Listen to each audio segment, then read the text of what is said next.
So guys, welcome back to for one of my random no, this is nostalgia. What's up guys? Welcome back to another for nostalgia videos. So yeah, uh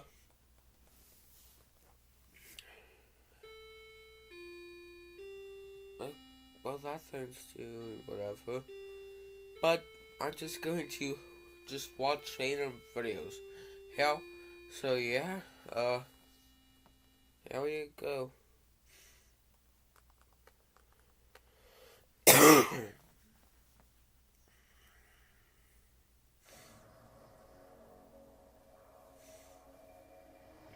Stop advertising your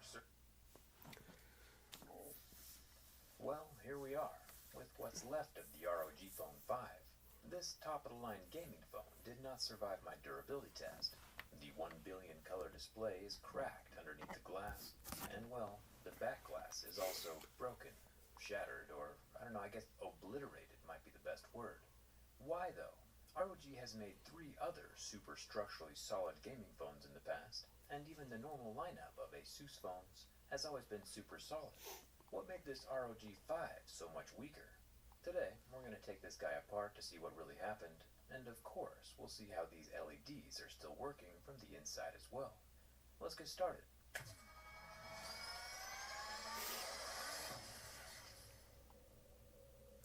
Now, normally I use heat to soften the adhesive under the glass so I can remove the glass without it breaking.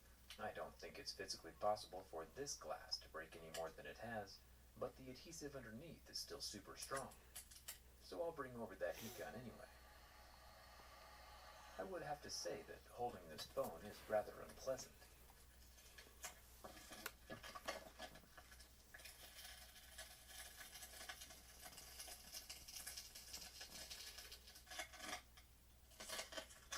Immediately upon removal of the glass, we get a glimpse of 2 free-floating LED ribbons.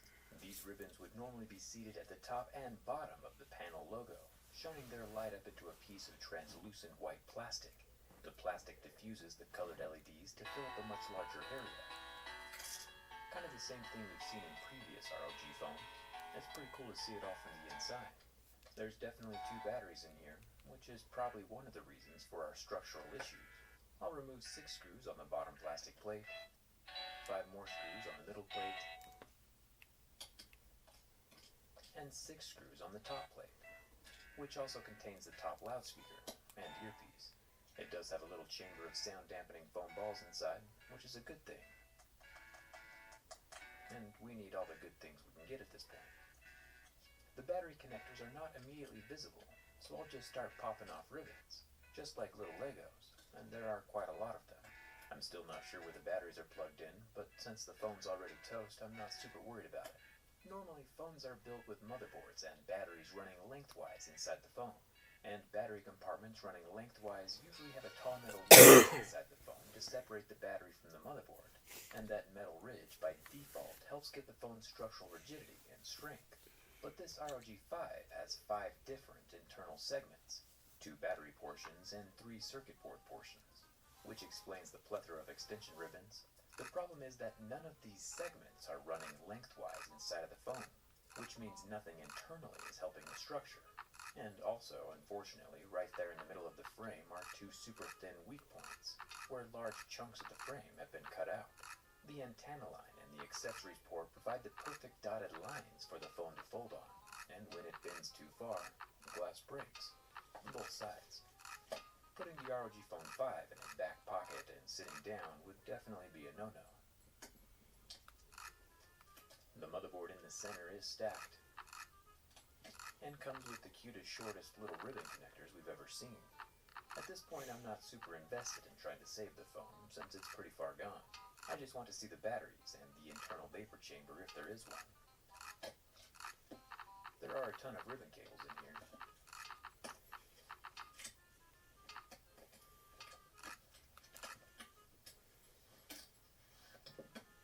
If there was a prize for the most ribbon cables, this phone definitely wins. The bottom circuit board comes out. This has a headphone jack soldered in place, which is weird because everything else has a ribbon.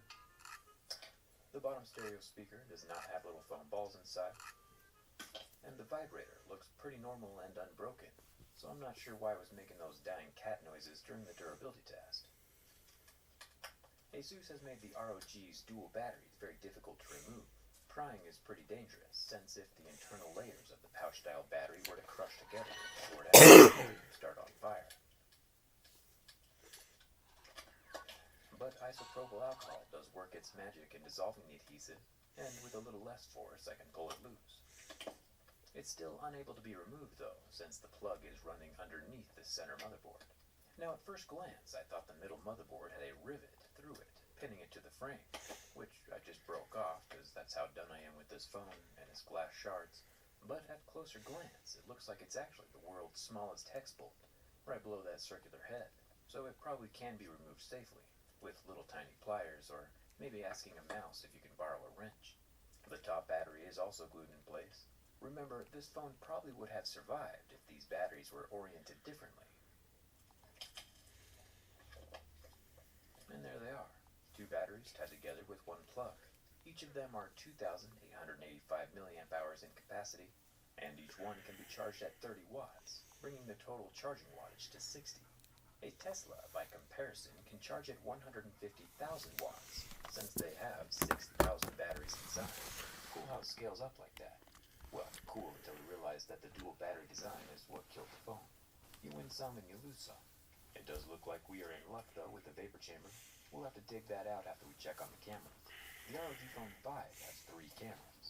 Once I get them out, we can see that the 64 megapixel main sensor on the left does not have optical image stabilization. Then we have the 13 megapixel ultra wide camera in the middle, which also does not have OIS. ASUS says they both have internal electronic image stabilization, but that's not quite the same thing.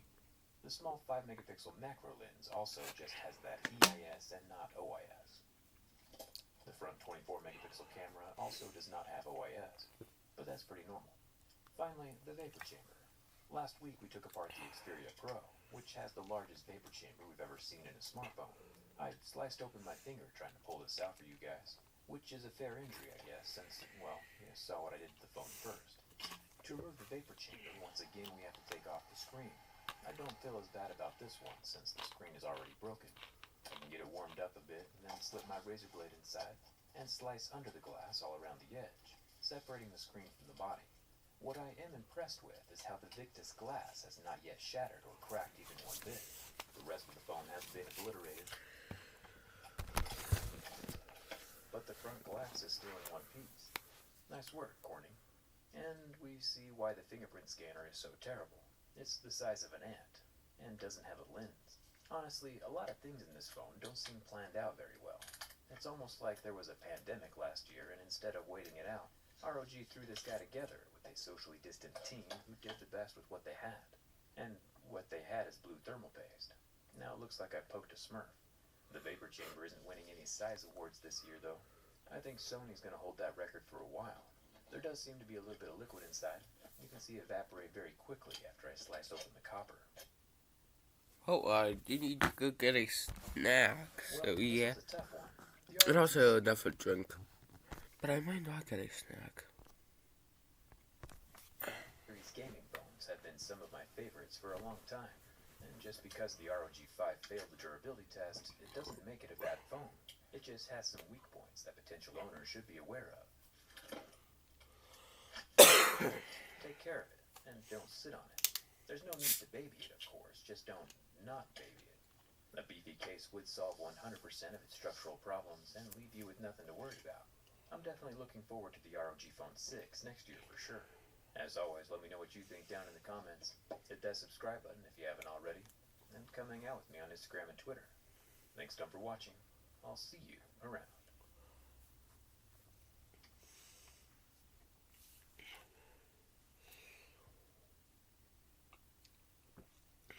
This is the new Dell AI PC with Intel inside. It helps save you time because it does.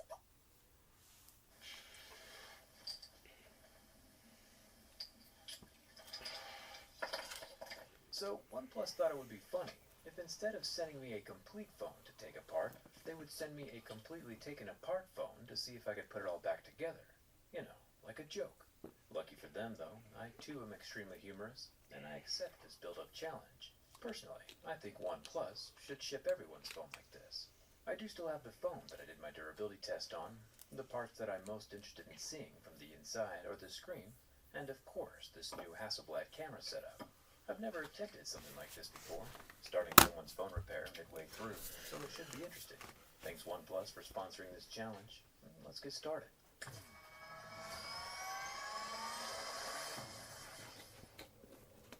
Of course, the goal here is to not have any screws left over, but like any great DIYer would say, that's just the goal and not necessarily a requirement. The first thing I noticed, besides this mountain of components, is the slightly curved display. It's glued to the frame, like most other smartphones, and it's got the vapor chamber peeking out from behind the frame. This copper chamber helps catch the heat that the phone generates while gaming or charging, and it releases that heat through the thin layer of pixels on the front. We'll get a closer look at that later, if we're successful in getting the phone to turn on. OnePlus is using an LTPO, low-temperature polycrystalline oxide OLED panel. This accomplishes a few things. One, it's thin enough that the heat from the phone escapes through the screen. And two, it can dynamically change its refresh rate from 120 Hz all the way down to 1 Hz, depending on what the phone is doing, which should help out the battery life considerably. Speaking of which, let's start building the phone. There are a total of 6 cameras inside this guy. The under-screen fingerprint scanner is by far the smallest, as you can see when I place it next to the main cameras. The Hasselblad-tuned sensors are ginormous, and we'll get to those more in a second. With the tiny optical fingerprint scanner in place, I can hunt around for that vibrator. It's kind of strange assembling something I didn't disassemble. This here is the rectangular haptic vibrator. OnePlus did also send me this cute little instruction booklet, but we definitely won't be needing it. I got this. Next we got the battery, or batteries, since there are 2 of them side by side, for a total of 4,500 milliamp hours. It does have dual pull tabs, which are nice for easy removal. Dual batteries means the phone is able to be charged up twice as fast as normal phones.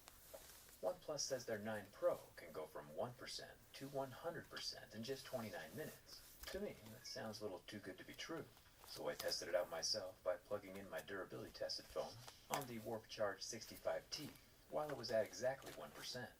And it turns out OnePlus lied a little.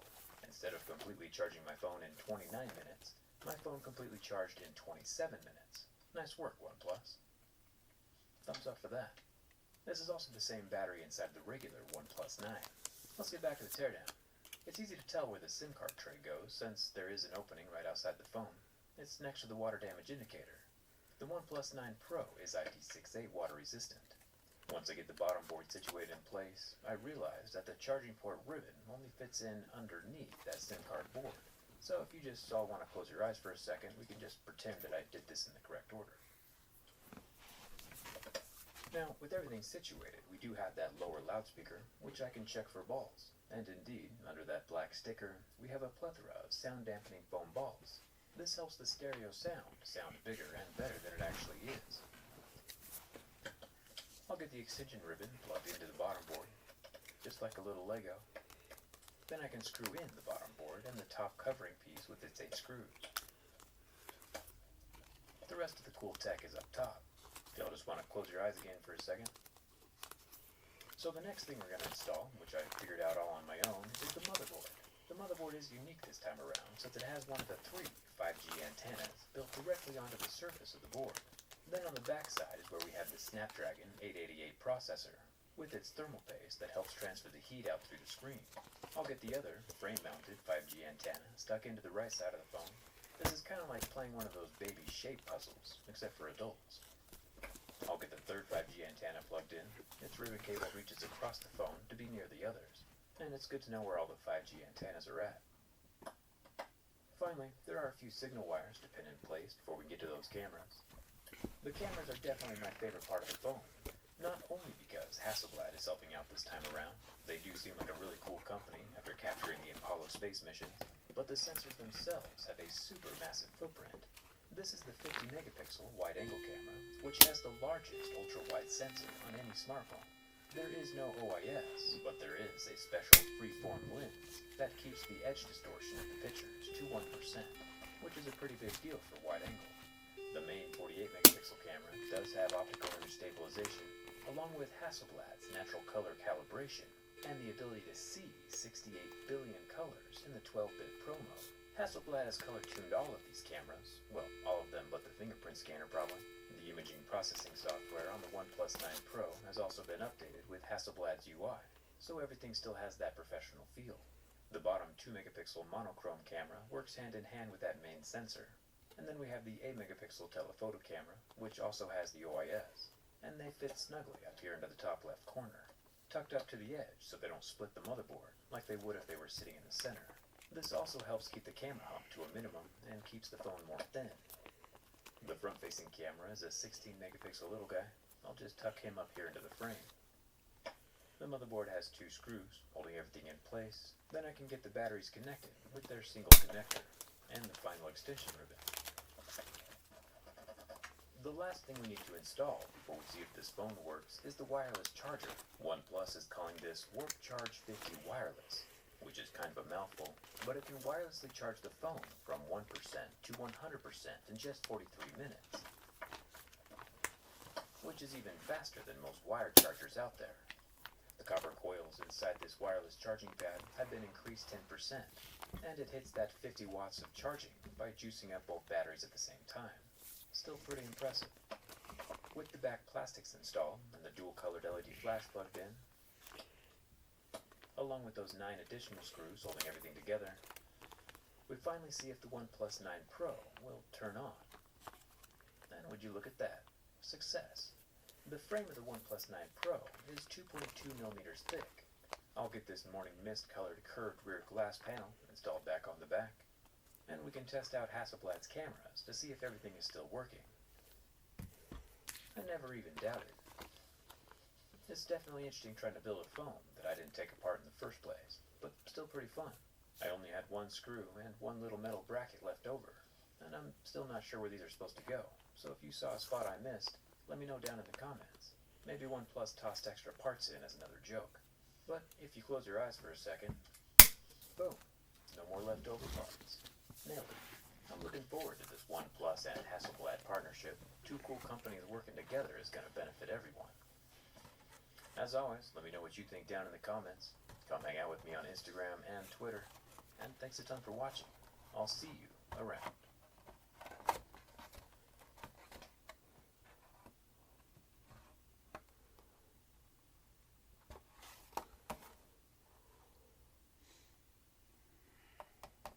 Remember Craig? Today it's time we take apart the 108-megapixel smartphone that only cost $300. You know, a little autopsy. We'll compare the sensor size of the Realme 8 Pro to the 108-megapixel sensor inside of the Note 20 Ultra. Both camera sensors are made by Samsung, and it'll be interesting to see them both side by side from the inside. This video is sponsored by Raycons. Raycons are wireless earbuds that cost half the price of other premium brands. With their super small footprint, compact design, and long battery life, I've used them for working out or running outside. It's easier to exercise when there's no wires to deal with. These Raycons have 6 hours of playtime on their own, and 24 hours of total playtime with that charging case. And the coolest thing is that Raycon is so confident in their earbuds, they'll let you try it risk-free for 45 days. To get your own pair, just click the link in the description, or head to buyraycon.com/jerryrigeverything for 15% off your order. There are different colors to choose from, and huge thanks to Raycon for sponsoring this video and supporting the channel. Now, we already know Craig survived the durability test, but it's time to see if he survives the teardown. Let's get started.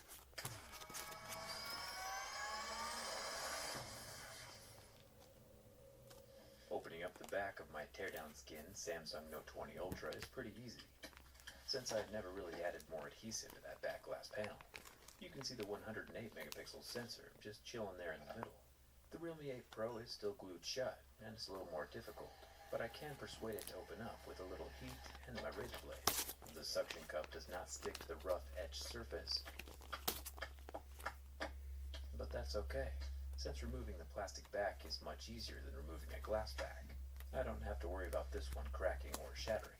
I did, however, forget that Craig is still turned on. I would make a terrible doctor. Once all the adhesive is sliced away from around the edges, the back panel peels off, leaving the stovetop camera lens behind. The camera lens comes off on its own as a separate piece, then I can remove the 19 screws holding down the back plastics to the frame of the 8 Pro. Now this is where things get a little different. Instead of the back plastics being just the back plastics, this time around they also include the side plastics. I'll pull out the Ever Given size SIM card tray, and then work my way around the edge of the phone between the screen and the frame to pop off all the exterior plastics at the same time. Kinda cool. I'll unplug the battery, just like a little Lego, and then we can get a look at the bottom loudspeaker. No foam balls this time around, but there is a coin-style vibration motor attached to the plastics, as well as a waterproofing mesh over the speaker opening. The Realme 8 Pro doesn't have an official water resistance rating, but it does still have quite a bit of waterproofing inside of the phone, like this mesh and rubber gasket around the microphone hole in the bottom. I still wouldn't trust it to be watertight though, but it's good to see there are precautions in place. I'll peel up the little green flap on the battery and give it a little tug. Nice work, Realme. Removable batteries are the way to go. Even Craig approves. This is a 4,500 milliamp hour capacity battery, and pretty big for a phone this inexpensive. I'll pop up the extension ribbons, and then make my way to the underscreen fingerprint scanner. This optical reader does have a lens on it, instead of just being a flat sensor. The lens type typically seems to work better for me and my fingers.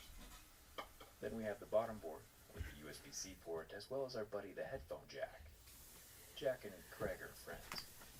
With a few more connections and one more screw holding down the motherboard, we finally get a good look at those cameras.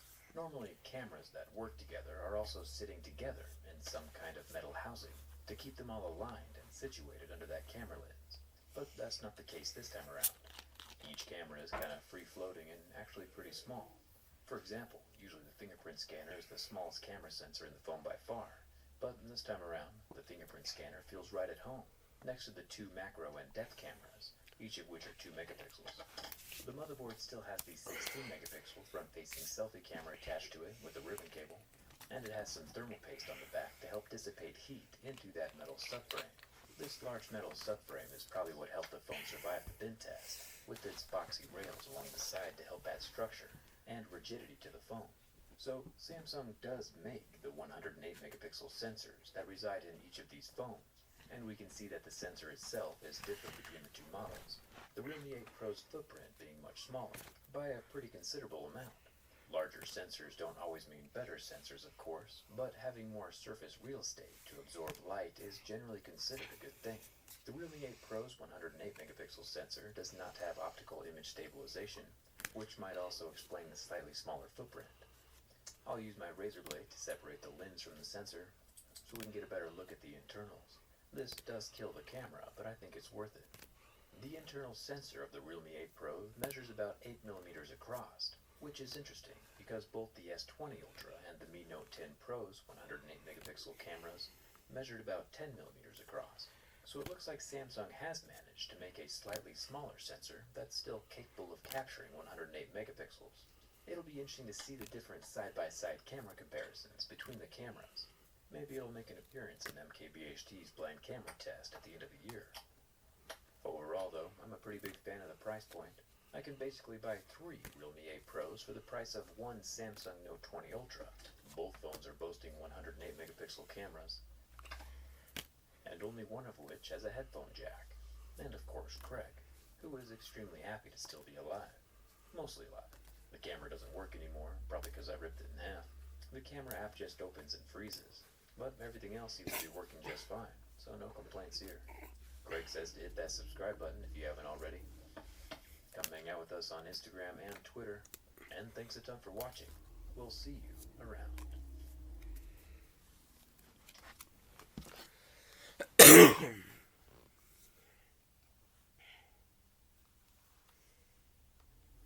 This is a flamethrower, and this is the Prusa Core 1 3D printer.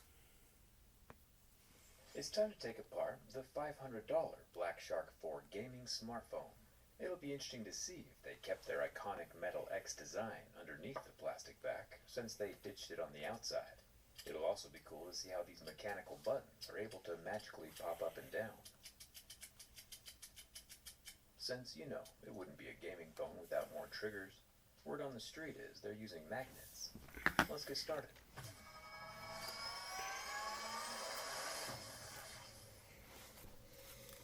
It's kind of nice working on a plastic phone.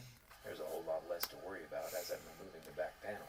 I still need heat to soften up the adhesive, of course, but I can be a little more aggressive with my razor without glass getting shattered.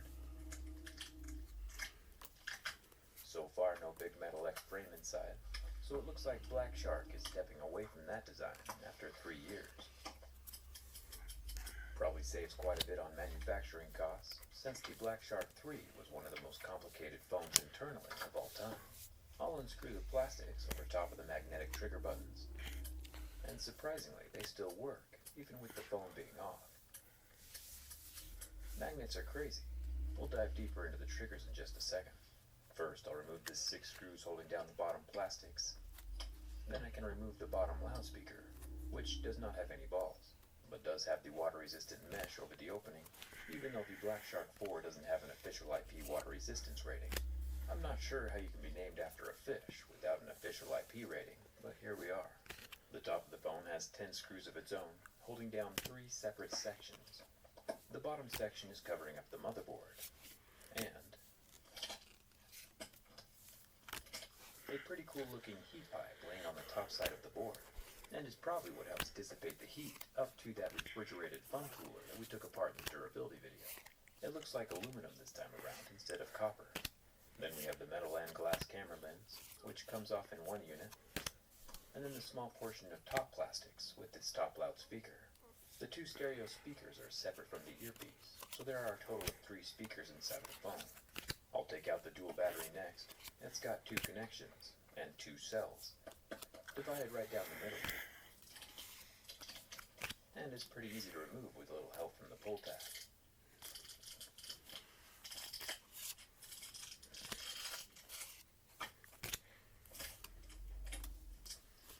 Do not remove the battery. Maybe I should read these things before I do the thing they tell me I'm not supposed to do. This is a 4,500 milliamp hour capacity battery. The motherboard is held down with 1 screw and a few wire ribbons, the dual SIM card tray, and the camera ribbons, which unsnap like little Legos. Then we get our first close-up look at the Black Shark 4 motherboard, and the integrated heat pipe that covers most of its surface. The bottom sides of the chip have thermal paste on them, and they rest on the copper surface that lets heat out through the screen as well.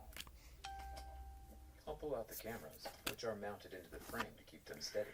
We have the 48 megapixel normal camera, which does not have OIS. Then the 8 megapixel wide angle camera, which also does not have OIS. Then over here, the tiny 5 megapixel depth camera, which is still attached to the board, and also does not have the optical image stabilization. The thermal cooling system is pretty interesting in this phone. It's using solid copper blocks to bridge the gap between the vapor chamber and the processors, kind of like the little copper pillars we saw inside the Legion Dual 2's fan ductwork system. The vapor chamber looks pretty normal from this side, so I'm going to leave the screen intact this time around. We've had too many gaming phones die recently, and we should let this guy live. While we're here though, let's take a look at this magnetic trigger system, the one that's still magically functioning even though the phone is off. The triggers require 3 different pieces to move up and down, and it's rather ingenious. The first part is what makes the click happen, and we gotta take this out to see the other 2 parts. What causes the exterior button to rise up and down though are the magnets. There are 2 magnets, one on the button and one on the slider. When the slider is pushed towards the top of the phone, the button collapses, and the 2 magnets are attracted to each other, which means the magnets are holding the exterior button flush with the phone. When the slider is shifted down, away from the button, the magnetic poles are positioned in a way that they repel each other, and the button pushes up. Then the slider sits under a lip from the button, which helps keep it up in the raised position. Then both the button and the slider piece get pressed into the 3rd piece, which comes into contact with the electronic part of the button setup that relays the press to the motherboard. Pretty smart design, and is probably quite a bit more efficient than last year's model, with the dual stepper motors inside, and definitely easier to build, with a lot less parts to worry about. And it doesn't use any power. I'm impressed. Overall, it's a much easier phone to take apart than last year. I'll get the motherboard situated back into the phone with the dual cell battery. I think Black Shark's done a good job of implementing new tech, like the dual fast charging batteries and pop-up triggers, while being one of the lowest priced mainstream gaming phones. And of course it survived the durability test, which apparently for gaming phones is pretty hard to do this year. With the camera lens and back plastic screwed into place, everything still turns on and works like normal. The exterior design of the Black Shark 4 might have gotten toned down quite a bit this year, but on the inside, where it counts, Black Shark is still getting it done. Hit that subscribe button if you haven't already. Come hang out with me on Instagram and Twitter. And thanks a ton for watching. I'll see you around.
I know you fine and all that, but how's your mama though? Top 4 answers on the board. Name something you squeeze when you're feeling anxious. Your pillow. Your pillow. Ball. Like ball. You wanna play? Yeah, we don't play.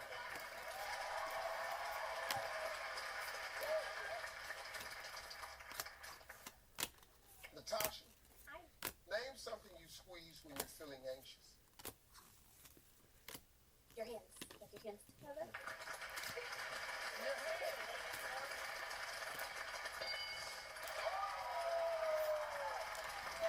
Kevin, name something you squeeze when you're feeling anxious. I squeeze my legs, Steve. Squeeze your leg.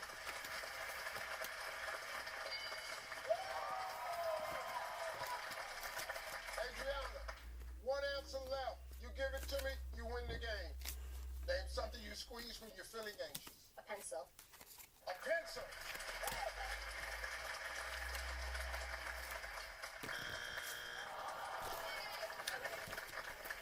One answer left. If you give it to me, Chantel, your family wins the game. If it's not there, you're still alive. Name something you squeeze when you're feeling anxious. My teeth. Like when you get anxious, you go like, ooh, you bite down. You clench your teeth.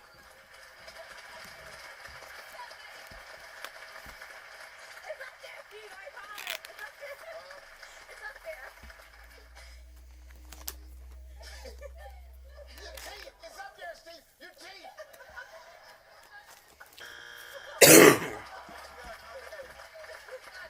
Adriana, 1 answer left. You give it to me, you win the game.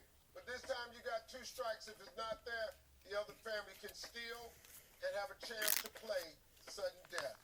Name something you squeeze when you're feeling anxious. Your pet animal. Like a dog. Your pet.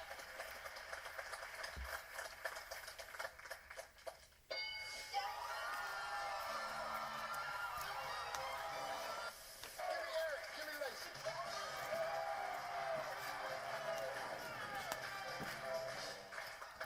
Hey, all right now, Lacey. Yeah, got the boots on. Them ain't farm boots though. Top 8 answers on the board. Name something Miss Nude America contestants might model instead of swimsuits. Nothing. Nothing.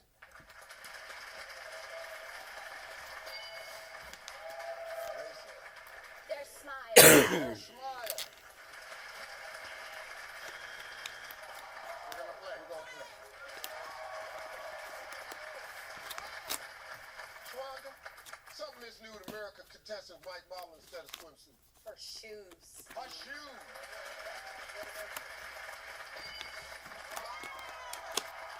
Melvin, something Miss Nude America contestants might model instead of swimsuits. Glasses.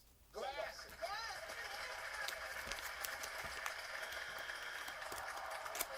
It's alright, it's okay. Minkoya, Hey. something Miss Nude America contestants might model instead of swimsuits. Hairstyles? Hairstyle.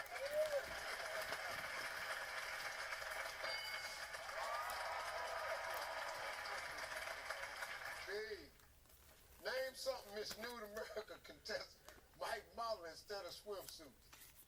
A gown. My man. You don't get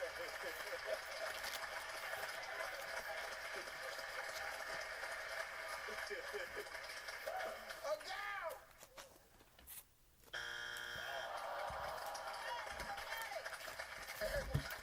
We got 2 strikes, man. Be careful. Noah's family can steal. Give me something Miss Nude America contestants might model instead of swimsuit. Jewelry.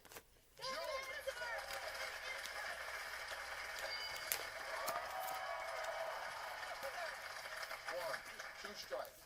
Noah's family can steal. Like a shimmer tanning spray.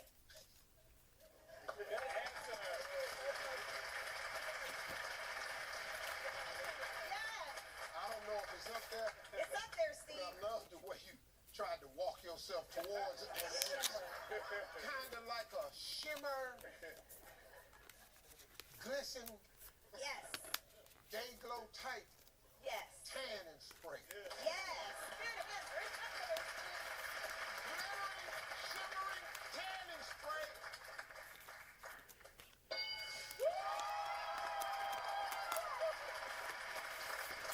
Melvin, 2 strikes.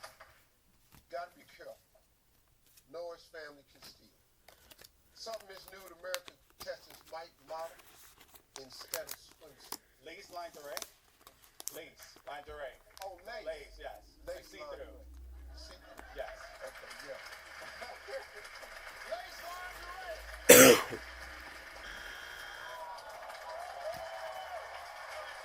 Something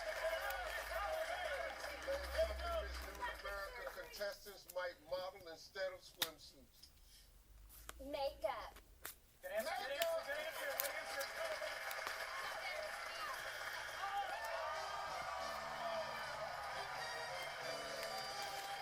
Number 8. 5. 3.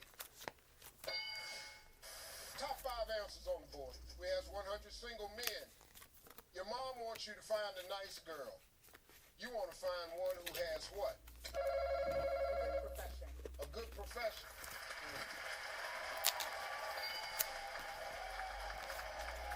A good body. A good, yeah, a good body.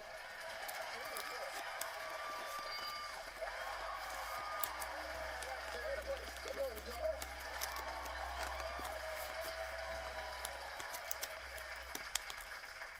Trish, Yeah. we asked 100 single men. Your mom wants you to find a nice girl. You want to find one who has what? A nice family.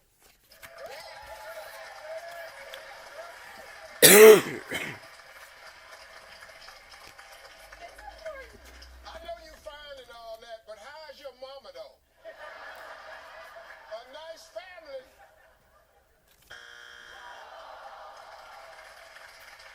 Yeah, talk to 100 single men. Your mom wants you to find a nice girl. You want to find one who has what? Personality. Yeah, a nice personality.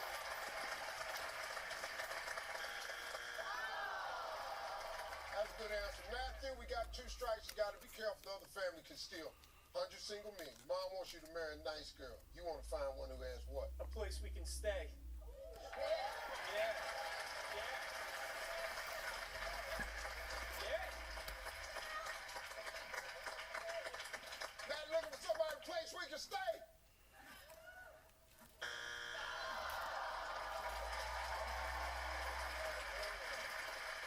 Talk to 100 single men. Your mom wants you to find a nice girl. You want to find one who has what? Who can cook?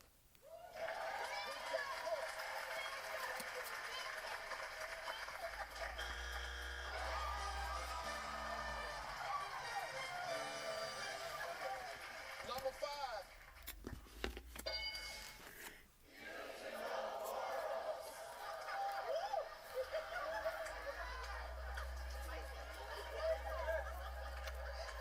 Number 4. Number 3. Top 5 answers on the board. Ooh. We asked 100 women. Ooh. What would you do if your man had a big hickey and it wasn't from you? Kill him. Kill him.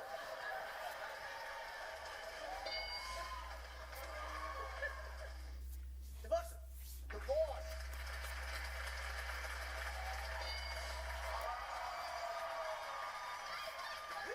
We gonna play. All right, I'm gonna say this one time. We asked 100 women. We asked 100 women. Okay. Deborah, what would you do if your man had a hickey and it wasn't from you? Ask him where did it come from? Ask him where did it come from. Donald, just about women now. What would you do if your man had a big hickey and it wasn't from you? I'll put another one on.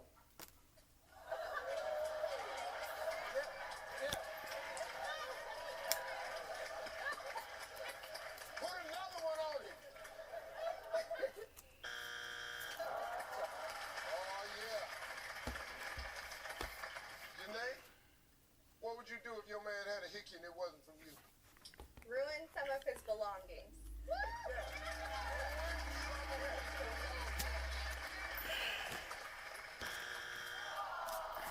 right, we got 2 strikes now. Jason, we got to be careful. The Eisenhunt family can steal. Had a hickey and it wasn't from you. I would suggest counseling. Therapy. We go to therapy.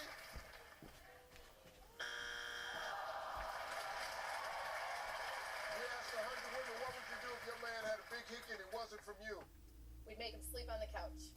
Make him sleep on the couch.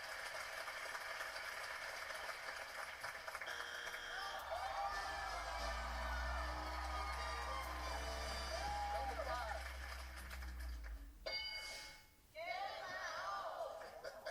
Oh, wow. Top 7 answers on the board. This is a fill in the blank.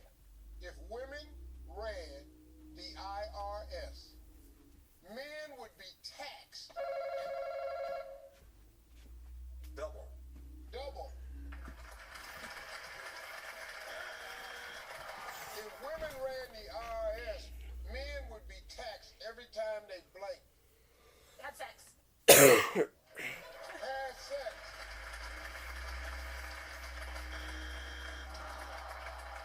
Ronnie, Men would be taxed every time they told a lie. every time they told a lie.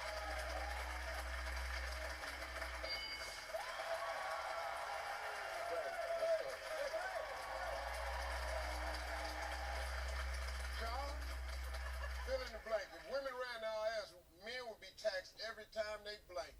Left the house. Every time they left the house.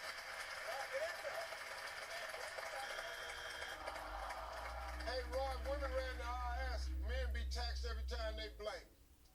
Left the toilet seat. No, I don't want that. Every time you left the toilet seat up. All right. Warren, if women ran the IRS, men would be taxed every time they Can you guess how much it is? Hey boss, I'll take it for $100. You know you can do more than 11 workout with this, right? Targeting your waist, belly. every time they ask that.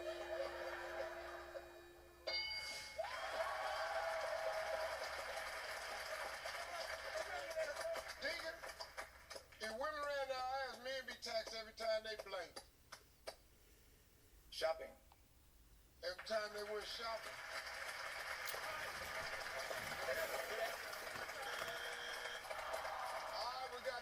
strikes now. We gotta be careful, Ronnie.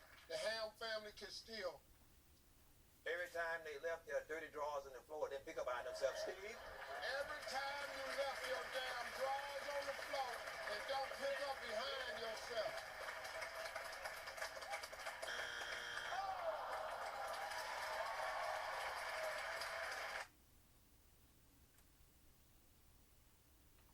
We are one of the top-rated heating and air conditioning companies in the area, and as we get towards the end of the summer, we have a special going on where we can get you a brand new air conditioning and heating system. So you're covered in the summer, and you're gonna. If women ran the IRS, men would be taxed every time they blinked. Cheated!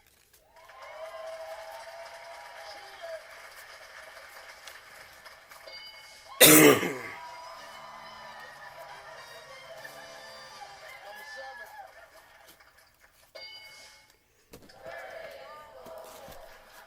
Number 6. 5. Top 4 answers on the board. Name your favorite day of the year. Christmas.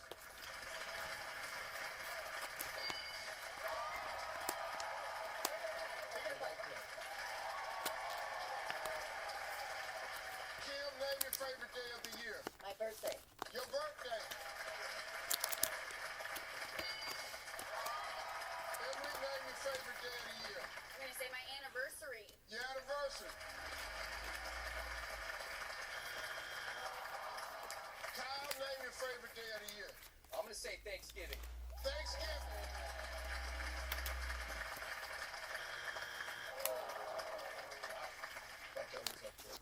Cam, we got 2 strikes. You gotta be careful. If it's there, we still alive. If it's not there, the other family can steal and win. Name your favorite day of the year. Let's say New Year's. New Year's.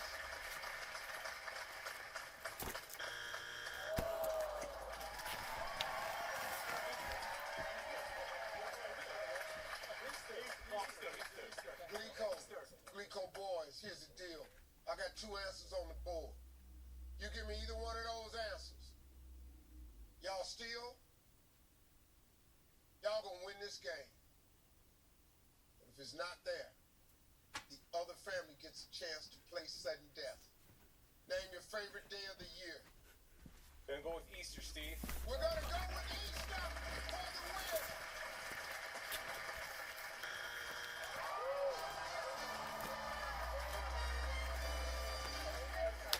Number 4.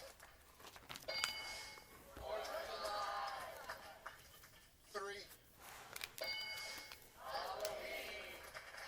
Top 7 answers on the board. When Steve Harvey counts his blessings, name one that he'd be sure to include. Number 1, that damn margarine.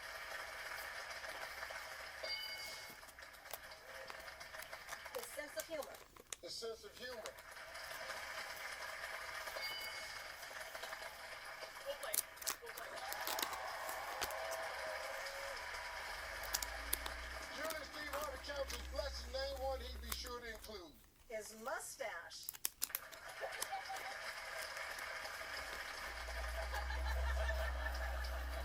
My mustache.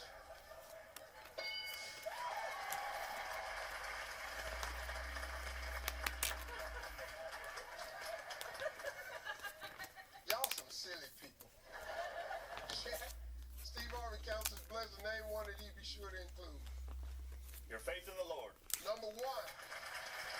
God. When Steve Harvey counts his blessings, name one that he'd be sure to include. His work ethic. His work ethic.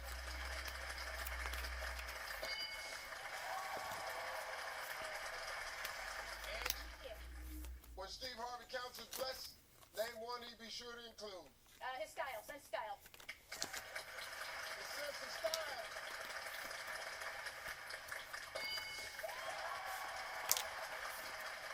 Hey, Katie, Yeah. give me something Steve Harvey, when he counting his blessings, be sure he'd include. It's what we're here for. The money. His money. I almost forgot to do something. Show me the money.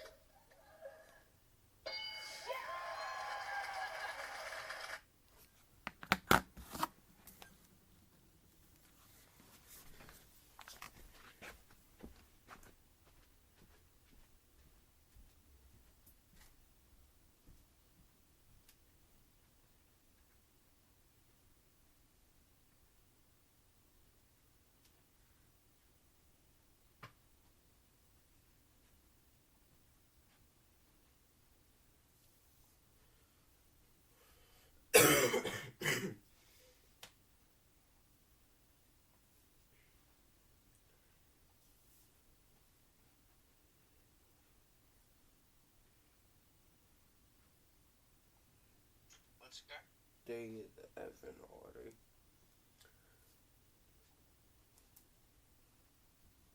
What's up, guys? Welcome back to another one on YouTube Shorts, and this is day 11 of 7th grade, and it went good so far. School is going good somehow. So yeah, and also look at this, wait. Look at this light right now. So yeah.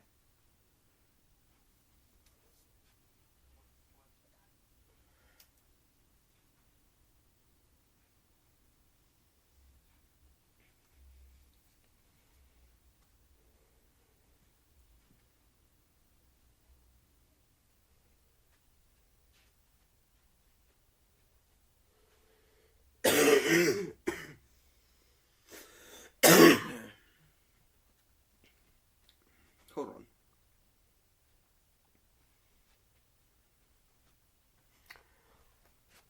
I got that up. I had to make it public.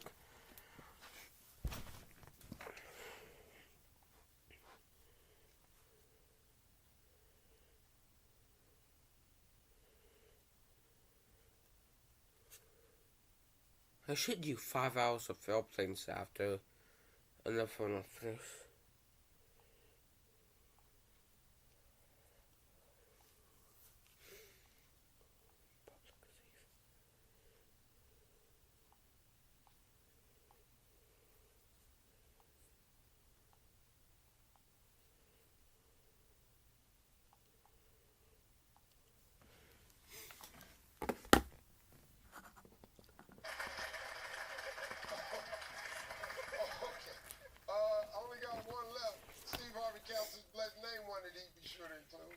Your ability to support charitable organizations. Charity. Oh, charity.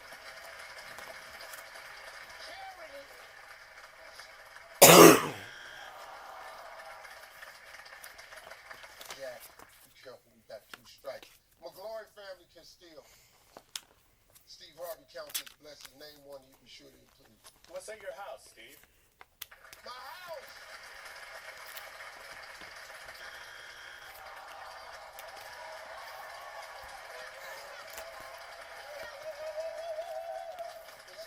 Counts his blessings, name one he'd be sure to include.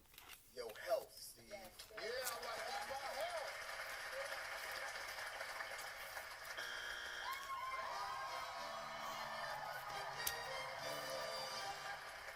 Number 6. Top 4 answers on the board. Name something dogs do faster than people. Run. Run.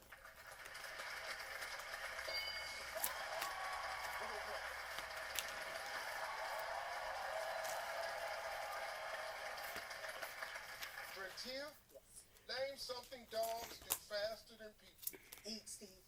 Eat.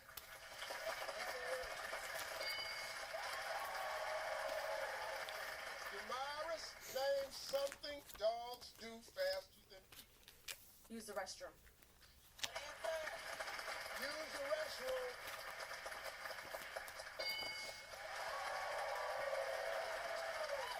Stephen, one answer left. They jump. They jump.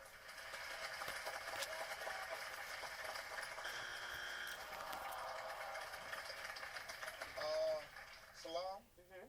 Name something dogs do faster than people. Age. Wow.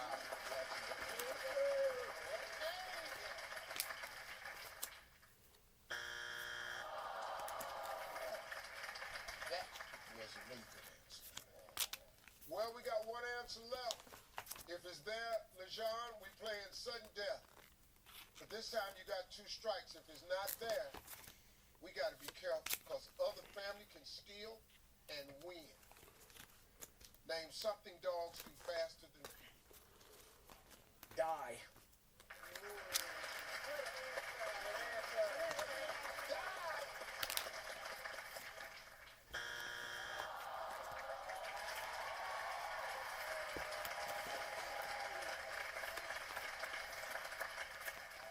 Family, I got 1 answer left. You give it to me, your family steal, your family wins this game. Out there, the other family plays sudden death. Name something dogs do faster than people. Breathe. Pant like. Breathe. Oh, breathe. Oh, breathe. Yeah. Oh, breathe. I thought you said breathe. My bad. Breathe.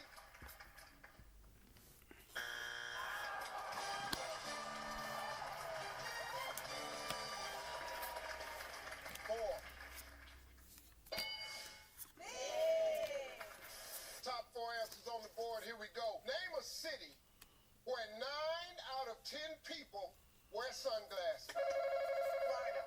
Florida. Miami. Miami.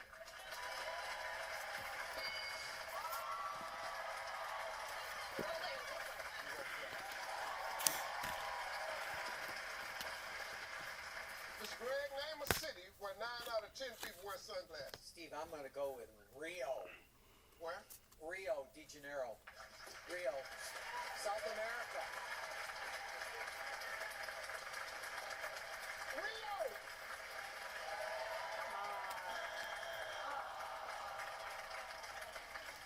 Eric, name a city where 9 out of 10 people wear sunglasses. Los Angeles. Los Angeles.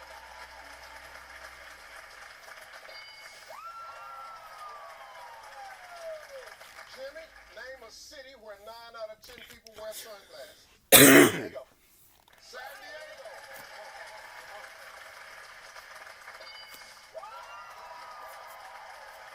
Wow. Meredith, I got 1 answer left. You give me that answer, your family wins the game. If it's not there, only 1 strike, still alive. Name a city where 9 out of 10 people wear sunglasses. New York City. New York City.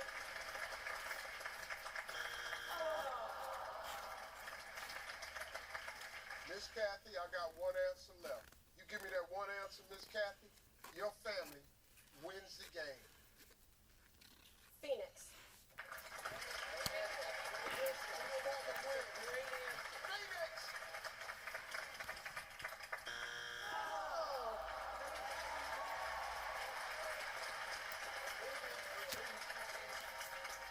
Family, I got 1 answer only.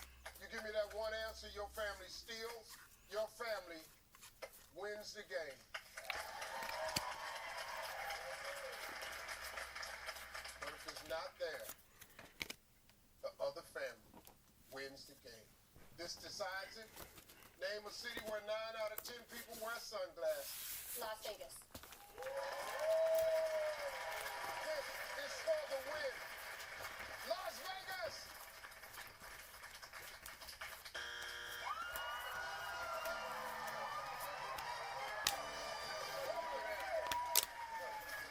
Number 3.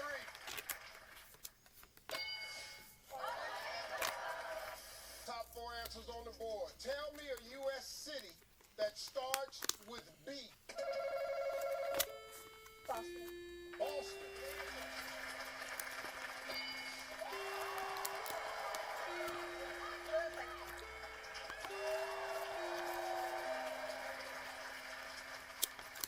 Tasha, Yes. tell me a U.S. city that starts with B. Birmingham. Birmingham.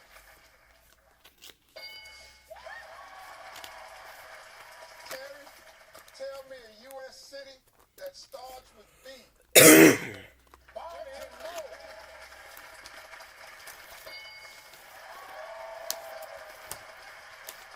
Travis,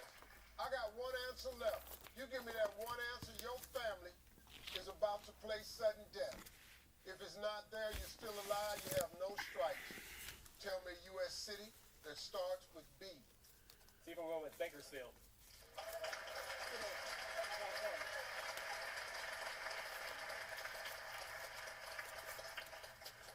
Bakersfield.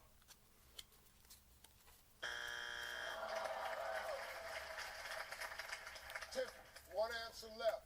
Give me that one answer, your family's gonna play sudden death. If it's not there, you're still alive. You only got one strike. Tell me a U.S. city that starts with B. Burlington.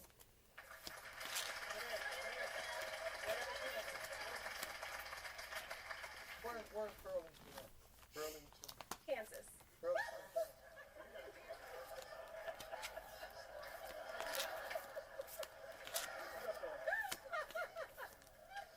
Burlington.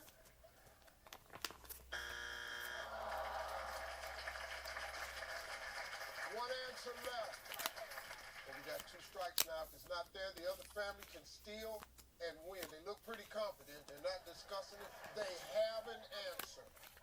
Poison? Boise. Boise, Idaho.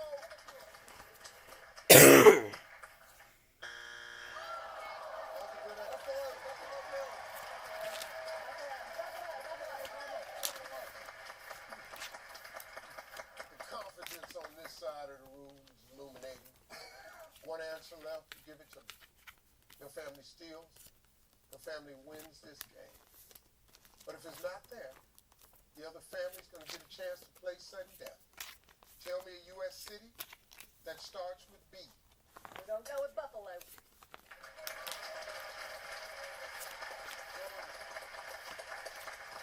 Buffalo!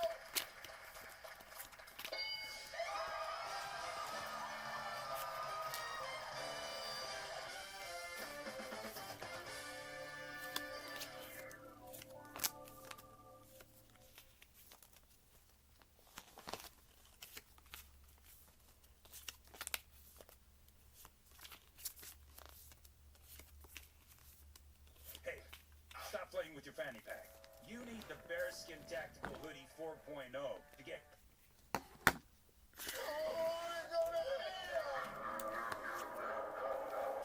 Top four answers on the board. Name someone a wife makes her husband be nice to, whether he likes them or not. Their mother. Their mother.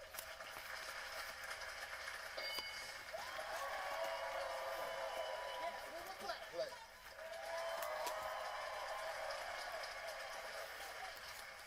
Herman, name somebody a wife makes her husband be nice to, whether he likes him or not. Her kid, Steve. Her kid.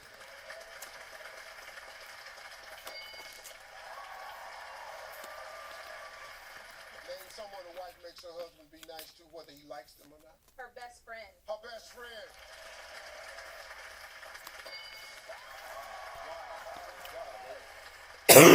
One answer left. Give it to me, you win the game. If it's not there, you're still alive. Name somebody a wife makes her husband be nice to, whether he likes him or not. I'm going to say a family pet, Steve.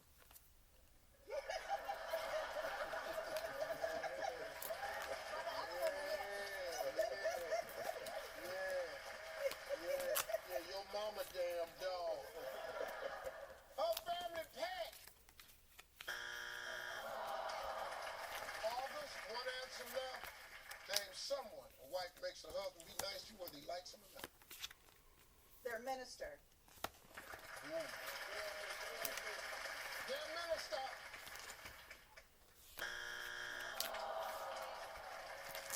Sharon, one answer left. If you give it to me, your family wins this game. But this time you have two strikes. If it's not there, the other family can steal and they will win the game. I'm an identical twin, so I'm gonna go with sibling. This is for the win. Sibling. That was a good one.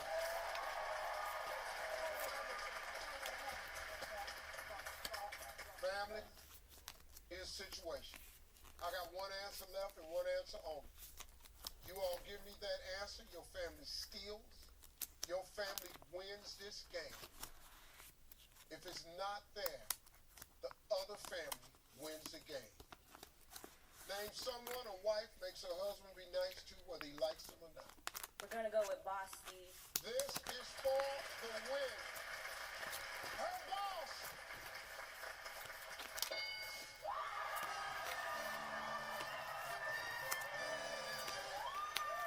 Top 5 answers on the board. This is a fill in the blank. Out of your blank.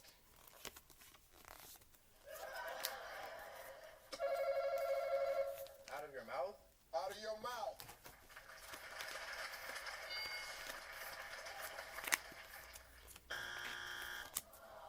You don't play, Steve. You don't play.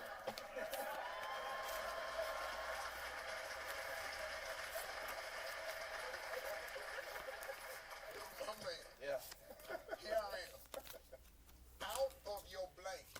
Go with comfort zone, Steve. Out of your comfort zone. Good answer. Me right now. I am completely shocked. I was not expecting an answer on that level. Out of your comfort zone. What's up there, too? Out of your comfort zone.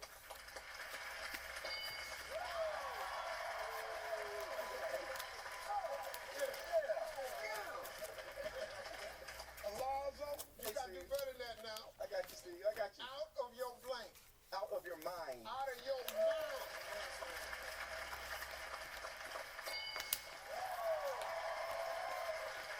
Shonda, Yes, sir. out of your blank. Out of your world, Steve. Out of your world. Out of your blank. Out of your job. Out of your job. Stone, we got 2 strikes now. We got to be careful. Whitmore family can steal. Out of your body, Steve. Out of your body.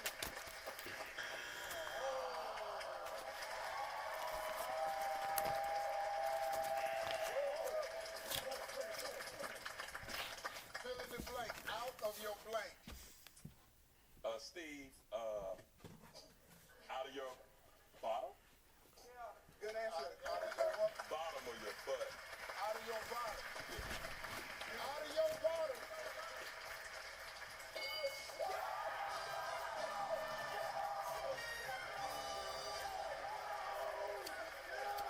Number 2. Top 4 answers on the board, ladies. Name something you haven't done in the snow since you were a kid. Sled. Sled.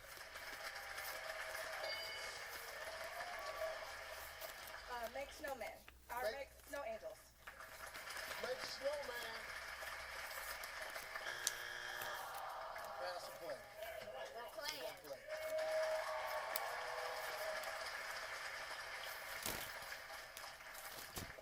Just right up the boys' alley. Something you ain't done in the snow since you were a kid. Peace, Steve. Come on, man.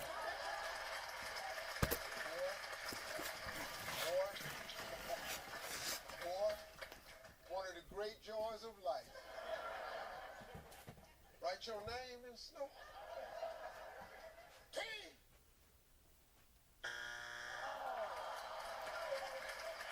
Steve, name something you ever done in the snow since you were a kid. Snowball fight. Snowball fight.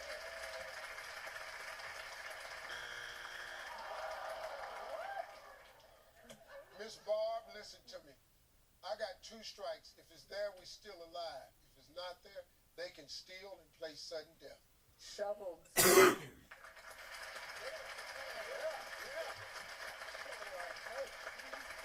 Shovel snow.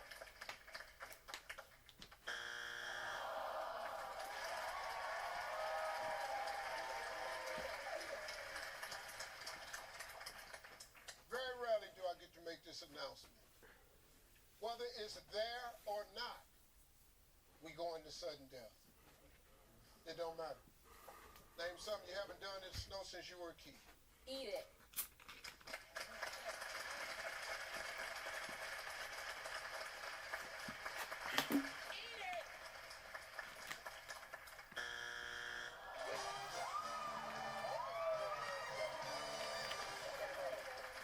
Number 4. What? Number 3. Number 1. Top 8 answers on the board. In heaven, when you turn on the faucet, what comes out? Blessings. Blessings. Great answer. Blessings.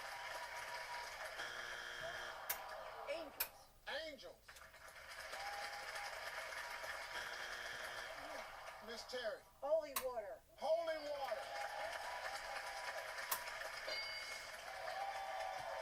Jerry. Oh, I get the tip. Pass the play. Pass it. Pass it.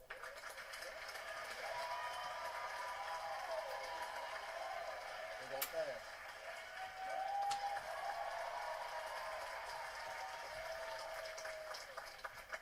Michelle, in heaven, when you turn on the faucet, what comes out? Steve, I would say tears.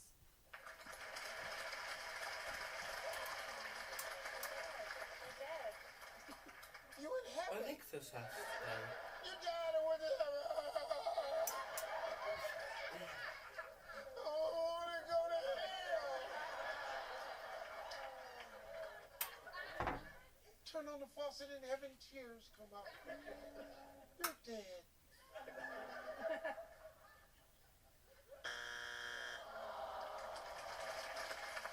Sean, in heaven, when you turn on the faucet, what comes out? Beer.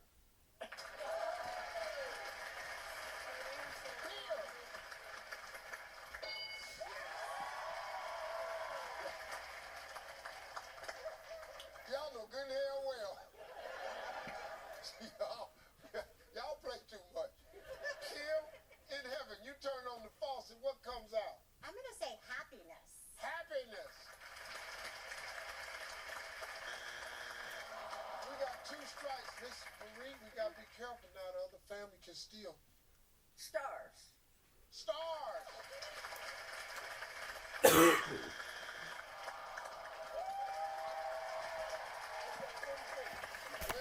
family, I don't know what the strategy was. We'll find out. In heaven, when you turn on the faucet, what comes out? We're gonna say music, hymns. Music and hymns.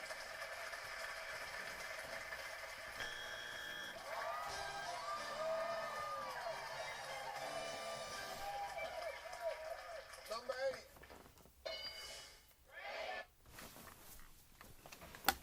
8. I do have to go plug in my school Chromebook, so I'm going to go do that.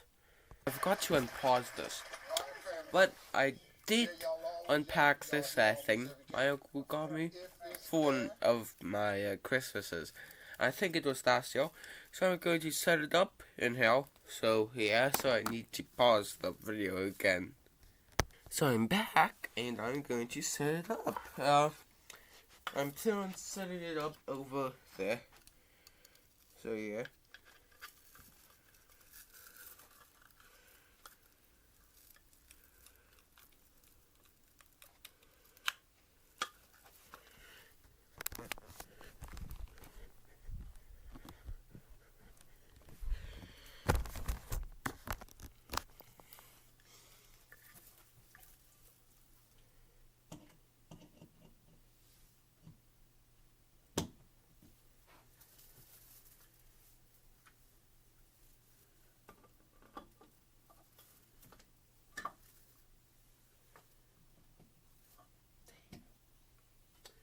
So, over here, my cord just went straight up like that. And, whenever that happens, I don't like that to happen.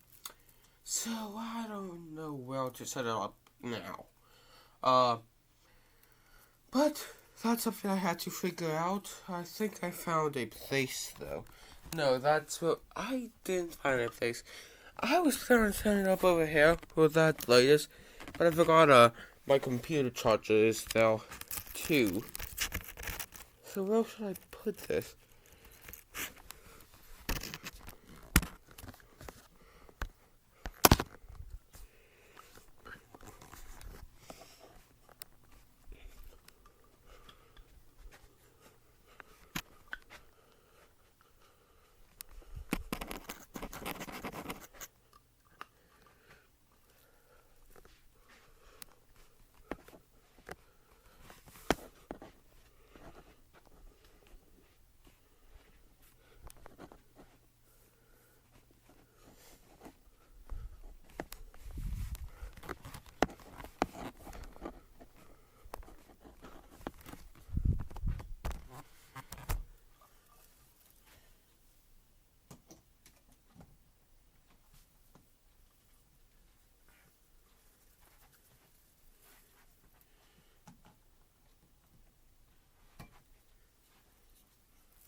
I think I found a place.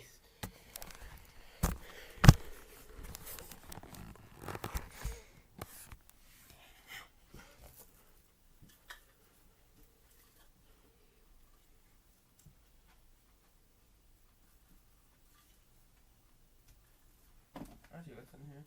Nothing.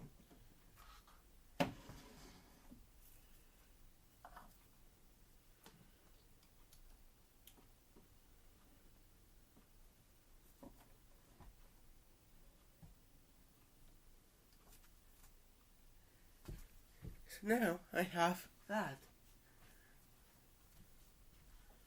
Is that like turn it off when it's still plugged in? Doesn't appear like it, but I still like it. I'm going to turn these lights off over here to see what it looks at darkness. This is what it looks like at darkness. This is what it looks like at half light of out here. And this is what it looks like at full bright. And I'm back here.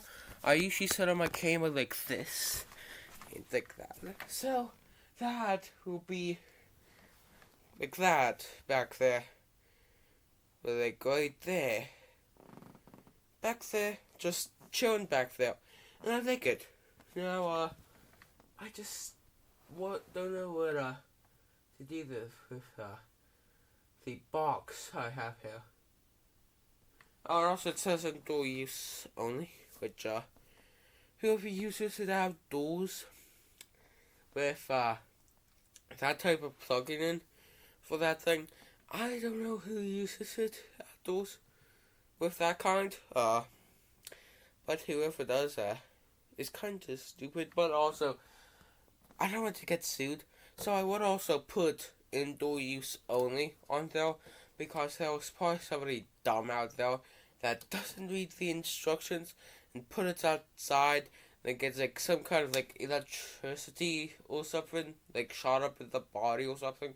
I don't know how that stuff works, but I know that I like it. So yeah.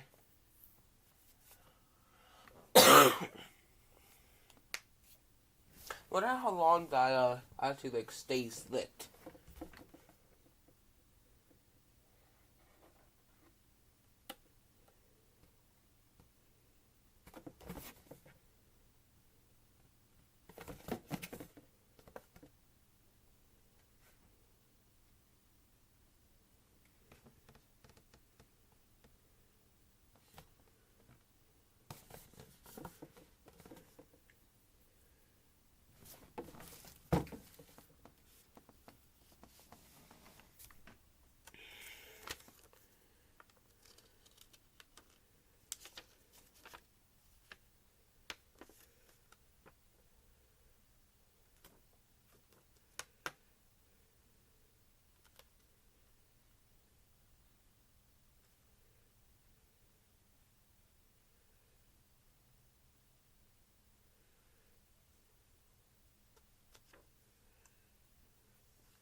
So it doesn't say how long it would like stay on.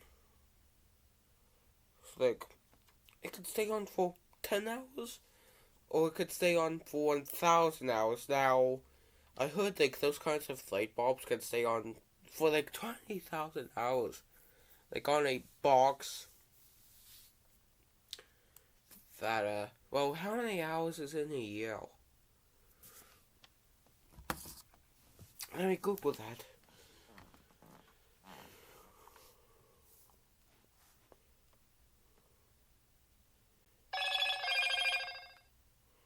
How many hours or in a What did I just search up? How many hours can a miner work in PA?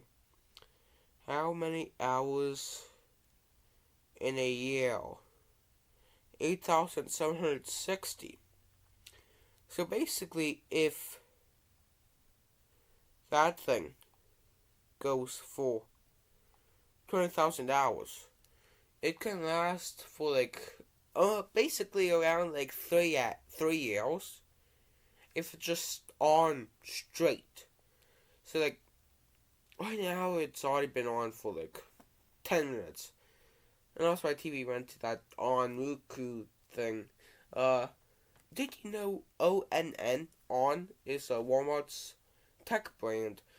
And basically Walmart is just an empire right now. So yeah.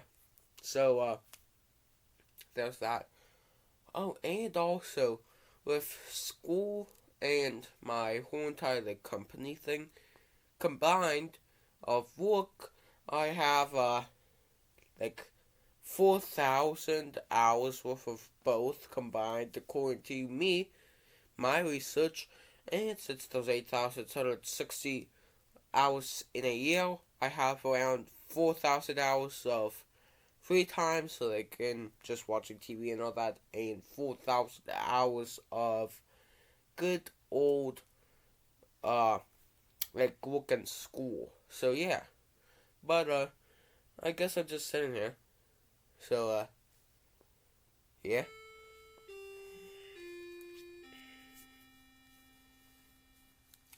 Well, there was that. I like it out here in my dining room, which I like the aesthetic out here. Plus also with that Christmas tree back there. Plus also I did plug in 2 lights by that window over there. So basically I could just film a YouTube video in front of there. The only thing is somebody could look through that window and stare at me for hours, which is one thing I don't like. But this is a low crime area. Plus also, the only people that would do that is one of my neighbors. But no one else would probably do it.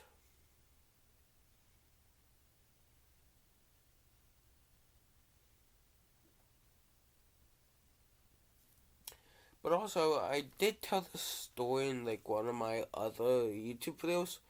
But I used to just go to the chair over there by that thing. I used to just film videos. Not like showed any like YouTube videos. I didn't upload them to YouTube. I just talked and talked and talked for hours. I used to just sit there and just talk for hours. Kind of like this, but I'm older, so that's also I talk about more things, and also more interesting things, and also I like to watch Family Feud when I was younger, and also that was in like 2020, 2021, 2022. Now that it's almost 2026. So it's almost 6 years from COVID. Oh.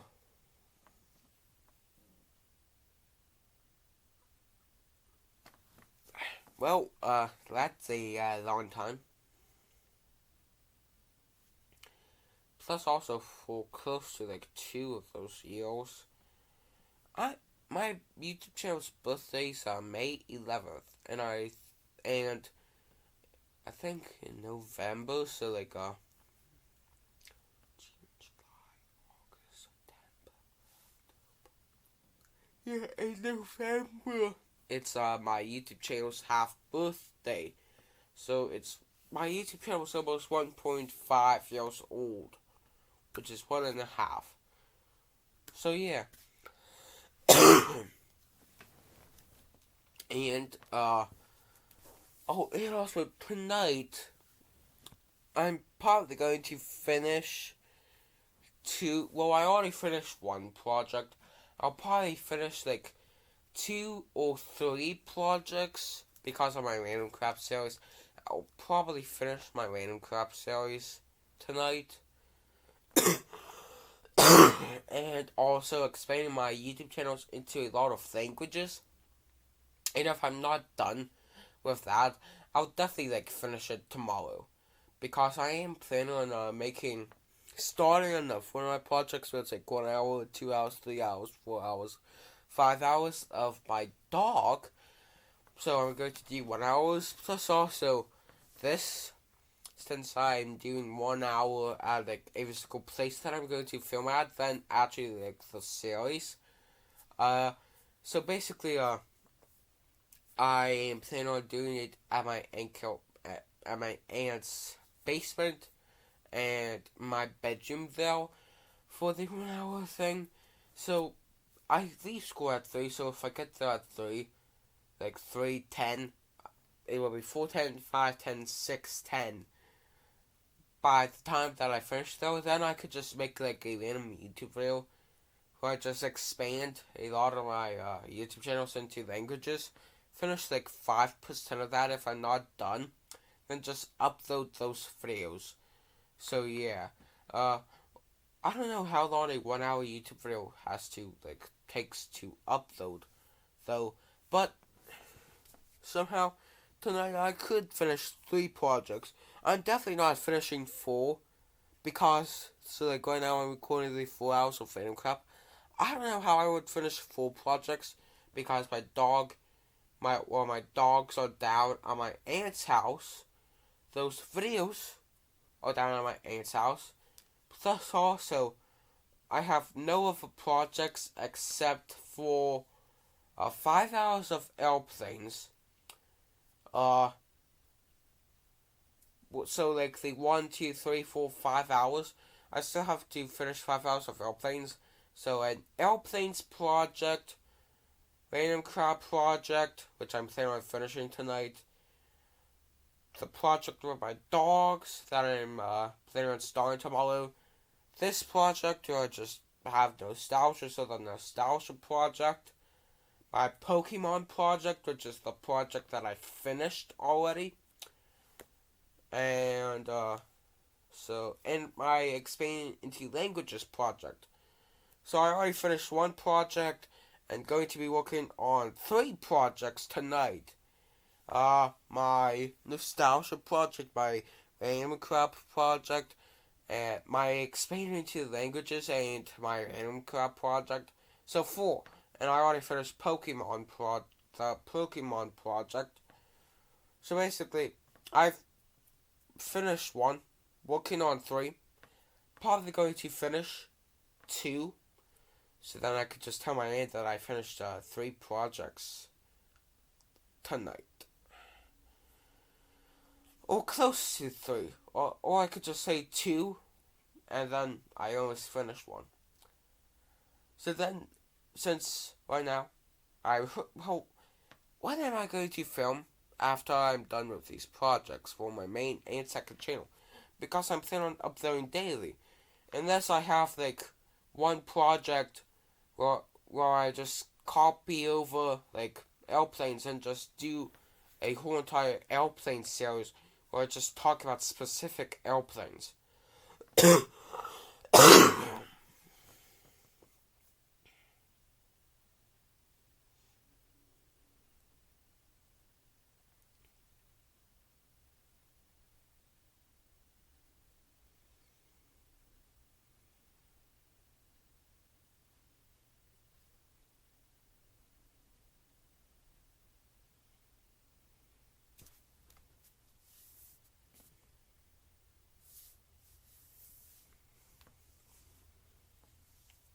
So I might open a project up.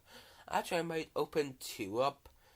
After I do all these projects, I might just have one project where I just go into my bedroom and like move some of the stuff into my bedroom and move some stuff out here, just like fixing stuff up. So yeah, but those still haven't been confirmed yet thus far. So if I finish 3 projects tonight, I will only have so 3 out of like 6. So nostalgia. So let's do the ones that I finished and will finish. So already finished and will finish. So Pokemon, random crap, expanding my YouTube channels into languages, Dorothy, nostalgia, then airplanes. So 6. So if I do a lot of work tonight, I would finish 3 out of 6. And if I do a lot of work tomorrow, I could finish 1, thus also start 1, and also start 1 at 2 new places, which is a chunk of work. Then the next day, since I usually spend I usually spend 4 hours at my aunt's house per night, I could technically one day or like a whole entire week where I just do them in my bedroom for 3 hours. Then a weekend I could do them for like down in my basement, and I could do stuff like that. But also after school I could do 2 hours of Dorothy and 3 hours of Dorothy. So like a Monday I could do 2 hours of Dorothy. That Tuesday, the next day, I could do 3 hours of Dorothy. The Wednesday I can do a nostalgia video, and same thing as Thursday and Friday.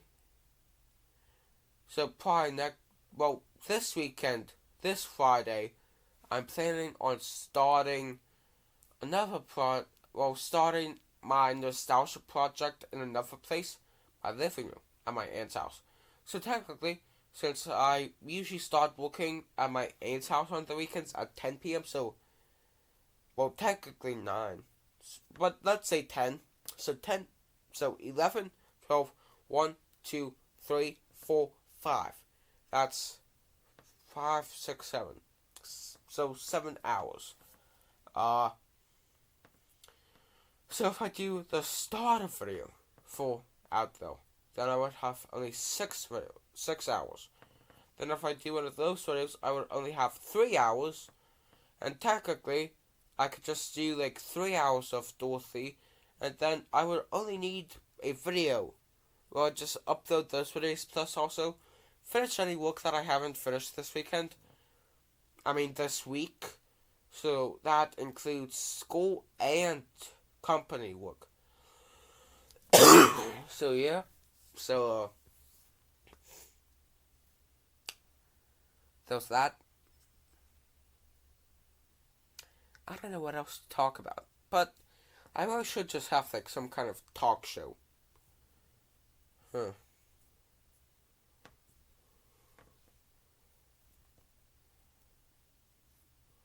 like something where I just talk with somebody for like 3 hours, or like somewhere, 3 hours, then I just upload it, and they say hello to me, and we get into whatever studio I'm in. We film like a 5-hour video, then I upload it, they say bye, and I just continue on with my day. So yeah.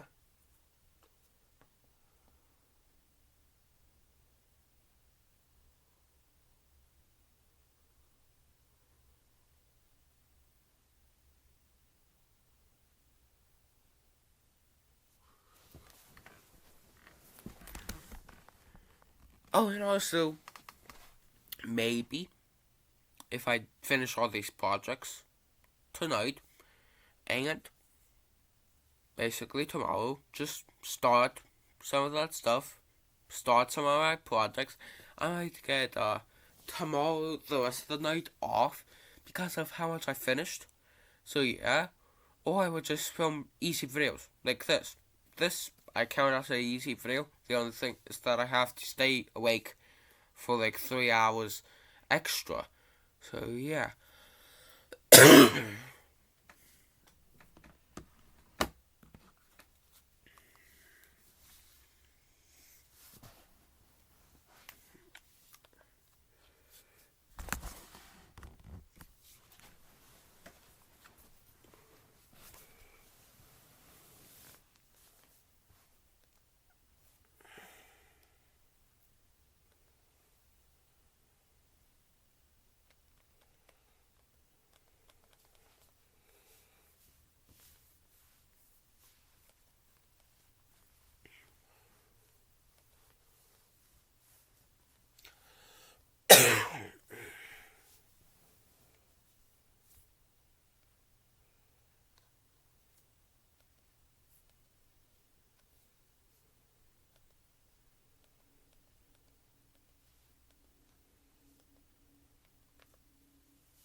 the easiest, most user-friendly way to find a health plan that fits your needs. If your lover got a cold sore on their lip, what do you kiss them instead? Well, Steve, we're gonna say the breast.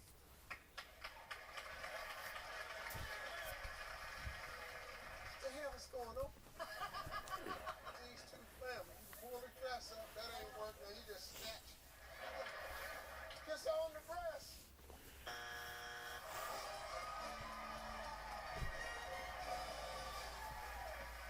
Number 5. 4. Name a part of your lover's body you like to eat a chocolate mold of. How about that booty?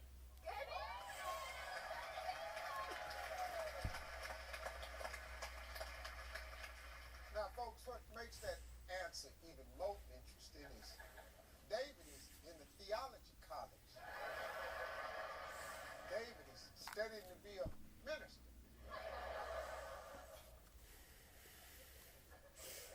That's a good answer. And making a mold of that girl's booty is what your future pastor just came up with.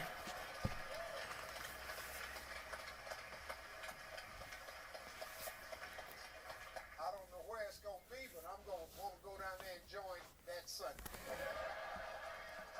Booty! Joking a nickname for a lover that starts with the word sugar. Sugar Mama wasn't up there, but I've gotten enough to be on the survey. Sugar Daddy. Woo! Yeah.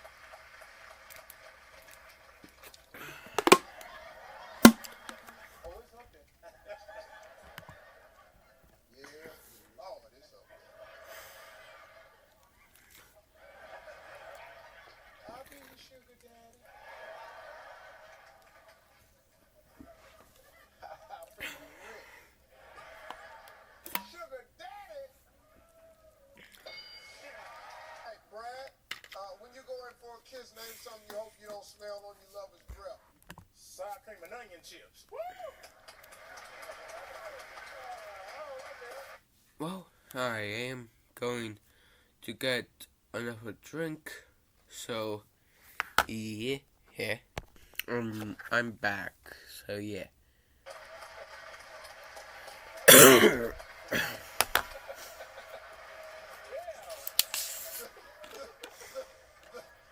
pride he had in that answer, though. Sour cream and onion chips. Woo! Yeah. Nailed it. Got it. Oh, yeah. Hell yeah. You ready? What you got? Sour cream and onion chips.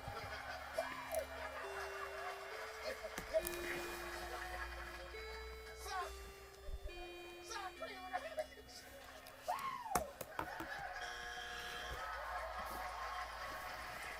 Give me Neil. Give me Brian. Let's go.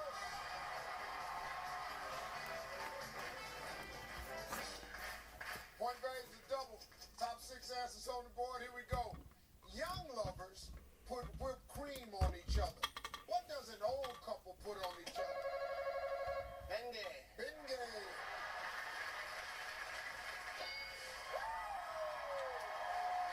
What are you playing? They don't play.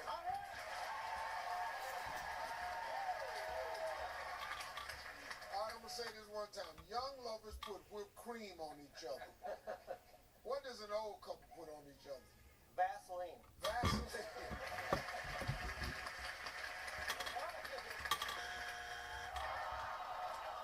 Corey, what does an old couple put on each other?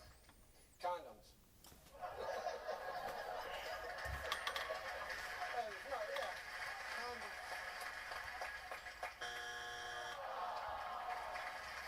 Rick, young lovers put whipped cream on each other. What does an older couple put on each other? You gotta be careful. You got 2 strikes.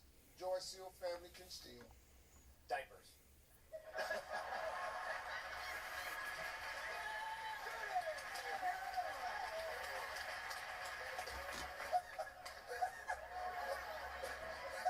That's funny. Diapers. Oh, that was good. All right, family, here we go. Young lovers put put cream on each other. What does an old couple put on each other? Denture cream. Denture cream.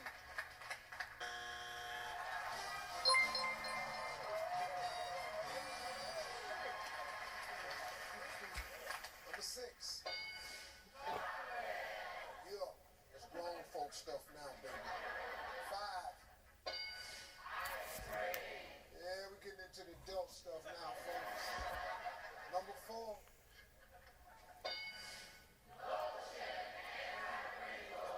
3. 2.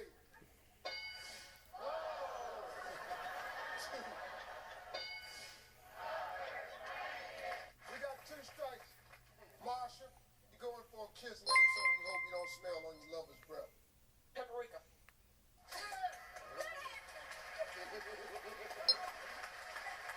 Okay, Steve, what's up there?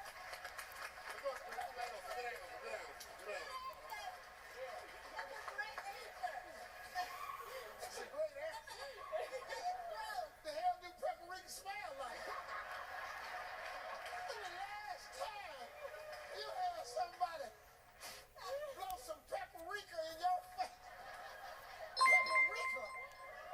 All the seasonings on the shelf. Let me help you. Y'all's objective. Let me tell you where this game goes. You're supposed to try to see stuff that might be up there. Y'all is playing bet this ain't up there.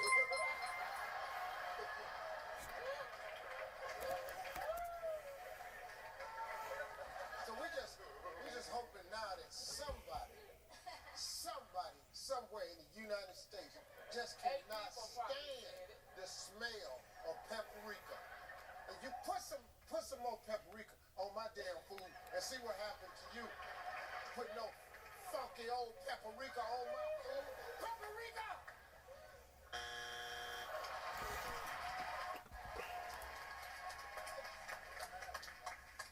Turkey.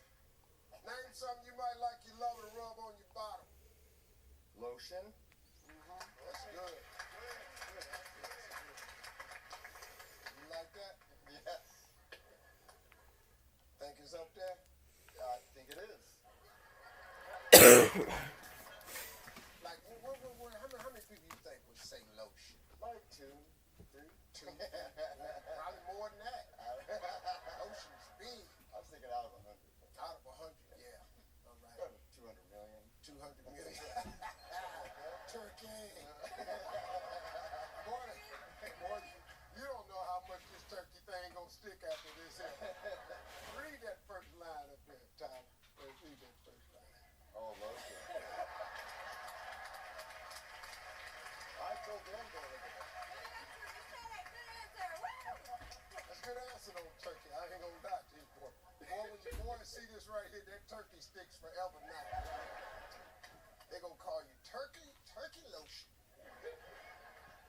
Give me something else you might like your lover to rub on your bottom. Hands. Yeah, there you go.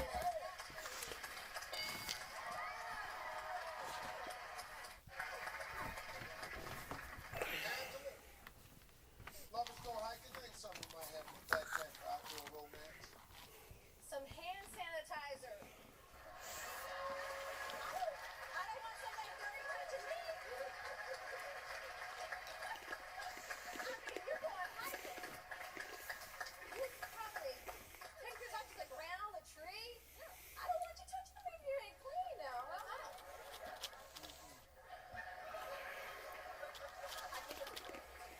Yeah. Well, I wouldn't say it's a good answer.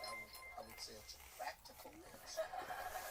It makes what you're saying as a mother and a wife, I think it's excellent. Hey, girl, you want to go out and do a little something out in these woods? Bring the parade.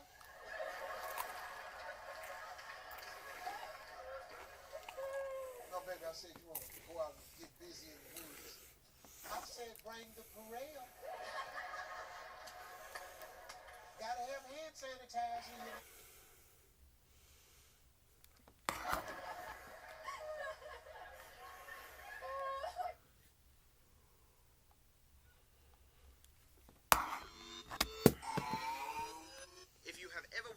characters while shooting, you will notice that they are very expensive. It is therefore not surprising that there are many unused facial expressions in the game files that were originally intended to be used while a character is shooting.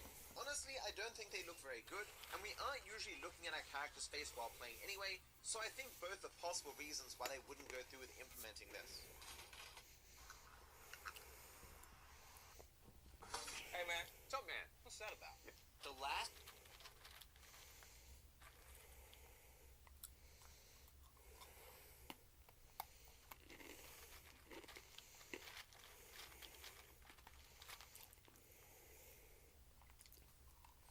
Do AirPods still work on an iPhone 3GS in 2025?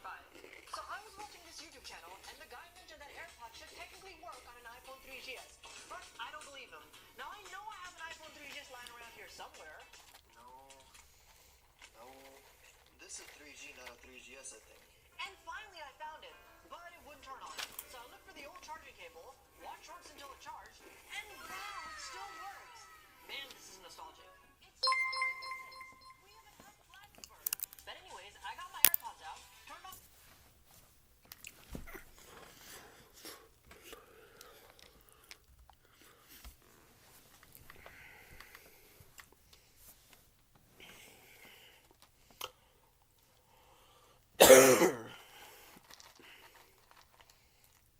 Got my AirPods out, turned on Bluetooth, and sure enough, there it is. So I tried to connect, and holy shit, that actually worked.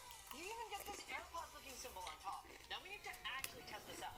Unfortunately, both the YouTube apps are not functional anymore. So I connected to my laptop, synced a few songs, and it says Apple Music doesn't work. Okay, but old songs still sync. And whoa, it still works. That's actually crazy, since this phone is from 2009. What's that? Oh, another person who almost lost their life for a YouTube video. Can YouTubers stop putting themselves and other people in danger, please? Because today I'm talking about a 36-year-old woman who had to get rescued from a forest by the police because she was participating in an outdoor survival challenge for a YouTube video. She got lost in a very swampy area and suffered through cold, rainy conditions overnight before finally getting found at 10:40 in the morning. Fortunately, she had no serious injuries, but why? Maybe it's time that we as creators stop doing things that put people's lives at risk. Or not, you can do whatever you want, I guess. What's that? Oh, another... If you're watching this video on the toilet, stand up. Today, in weird studies that are actually real, sitting on the toilet while scrolling increases the chances of getting hemorrhoids. In fact, the risk of you getting hemorrhoids if you scroll on the toilet is increased by 46%. The actual science behind this is that the hunch over that you do to look at your phone while on the toilet is bad for your bowels. Hey, I have one question. Who thought of this study, and what were their motivations behind it? I have a feeling that somebody got some hemorrhoids after sitting on the toilet for 2 hours scrolling on TikTok and decided, you know what, this is a great scientific study. And in that case, I am glad that their suspicions were justified. If you're watching this video on the toilet... What's up? Can a low come up in your crib? Man, you. I see you at work. Don't hate me because I'm beautiful. Maybe you got rid of that old yee-yee ass haircut you got. You get some... I was just about to say how bad. Better yet, maybe Tanisha will call your dog ass if she ever stops with that brain surgeon, the lawyer she with. What? What? What's up, Killer Low? You guys ever see this video? My entire life I thought this guy was fake crying, but turns out these were very real tears, and the reason why he's crying is kind of insane. This guy, his name is Rick Rocky Lockridge. Not many people know this, but he was a pro boxer, and he was a super good boxer. In his fighting career, he had 44 wins, with 36 of them being knockouts. So he was a super fighter, this guy. But when his career ended, he went down a downward spiral. He fell into a deep depression, he gave into addiction, he became homeless at one point, so he had terrible issues. So back in 2010, a show called Intervention, which is a show where people film family interventions, no idea why, decided to have him and his family on the show. And his family was basically saying, after all the shit that you've put us through, we still love you. Hence the... I found a bunch of other insane memes with crazy backstories, so you don't have to... What's your favorite... Beulah, Iowa is a small city located in the middle of the Mississippi River. It's the state's only island city, and it's been this way for a while now. See, formerly the areas to the west were simple lowlands along the river, but with the construction of the Lock and Dam 13 to the south... One thing I've noticed noticed by watching a lot of bad anime is you can almost always tell when a show is bad if there aren't any establishing shots or the establishing shots aren't that meaningful. Think of a good show like Attack on Titan. There are a bunch of shots that show large areas. You see the walls, you see diagrams of how things work in the action. It's shots of the area, then the action, then the area, to give you a solid sense of what is happening and where. But then think of a show that isn't that great. The camera's almost always zoomed in. You only ever really see the characters and the immediate surroundings. I especially see this in low-budget anime, but even a show like Severance, which is supposed to confuse your understanding of the layout of the office, uses big establishing shots and wide shots to show you how empty everything is. So even while you're confused of where things are, you know that you're supposed to be confused. Something presidents can't do is open the windows. The windows in the White House, at least officially, aren't supposed to open. Multiple presidents, including Barack Obama and his wife Michelle, have talked about how they're not allowed to open the windows of the White House, and a big part of this is security. It's entirely security, in fact. You gotta keep the president safe. You open the... Why is there an @ symbol in your email address? Enter Ray Tomlinson, the guy who invented email. One day, back in the 1970s, he needed to pick a symbol to put between the username and the domain. Originally, he was thinking about using a comma or a slash, but annoyingly, they were already heavily used in programming and usernames, and that would be too confusing. So he began searching for a symbol that no one used. Trouble was, basically all of them were used, all except one. The @ See, originally, the @ symbol was this boring accounting thing used to show the price of one single unit of something. For example, 12 cookies at $1 each. So nobody really used it, except accountants. It also conveniently fit into the email address format of name, @ domain. It was perfect, and the email address was born. Matt, do you think you'll be able to purchase homes or apartments in GTA 6 Story Mode? Homes? Because in the earlier 3D version, you could get homes, and it would give you different save points and different things you could... I guess it depends on what kind of game 6 is. I'm gonna say no. It seems like Jason and Lucia will be on the run for a lot of the game, and it just doesn't seem like there's any feasible way to make it make sense that they can just buy a property. Especially because they will have the online for that stuff. Like, why bother putting in single player and taking away from online? Like, you buy a mansion in single player, and then go online, it's no longer special buying a mansion because you bought it in single player already. And do you think you'll be able to... Hey, Apple, what's new with you? So we released our new AirPods, and the iPhone was... So yesterday, the Pixar Twitter account started posting every single hour of the day with each tweet having the same exact title saying, ka-chow. When I first saw this, I was so confused and honestly thought they might be hinting that a Cars 4 movie might be in the works. Until I realized Lightning McQueen's number is 95, and then I put 2 and 2 together to figure out that it was September 5th, which was Pixar's way of celebrating Lightning McQueen Day, I guess. So yesterday...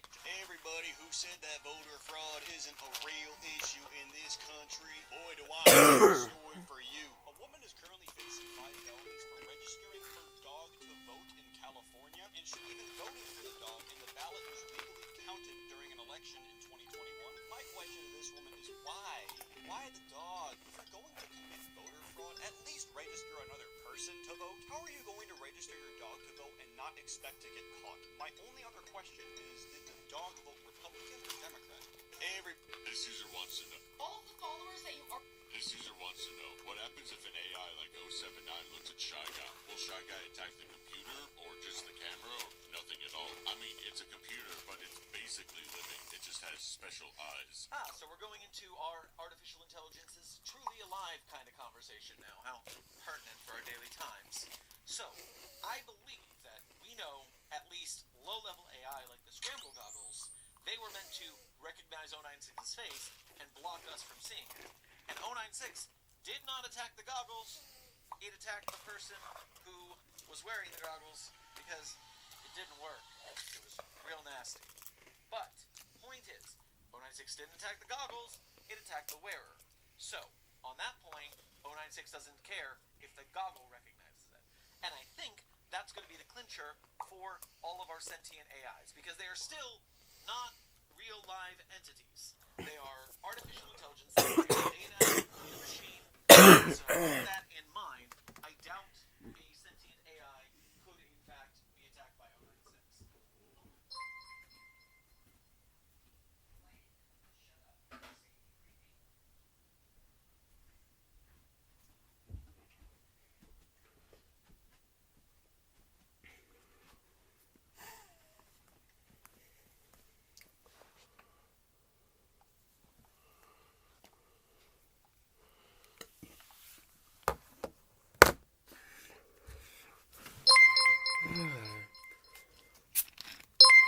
Don't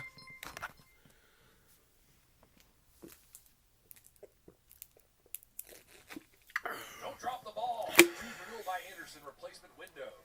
Proud partner of the Pittsburgh Steelers. Renewal by Buzz.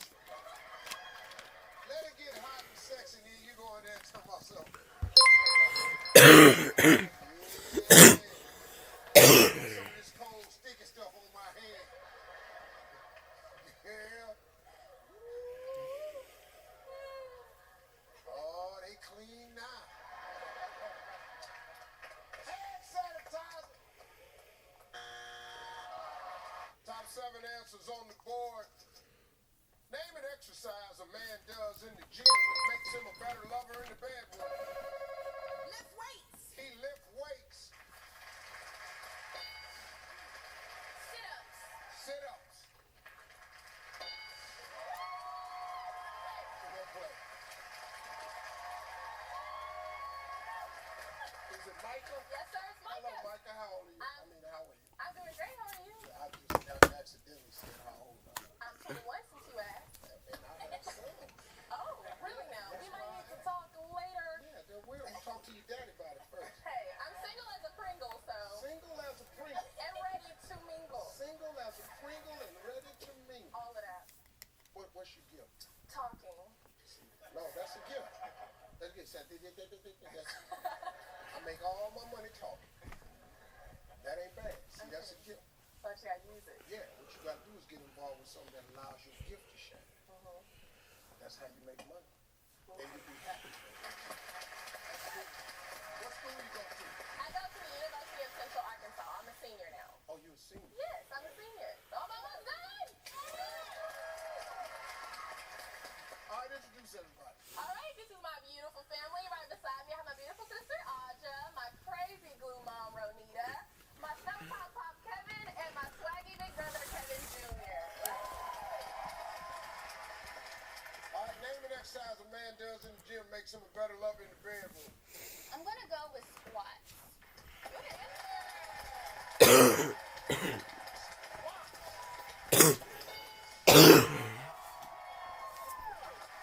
Miss Ronita, name an exercise a man does in the gym that makes him a better lover in the bedroom. I'm going to say push-ups. You got to have push-ups.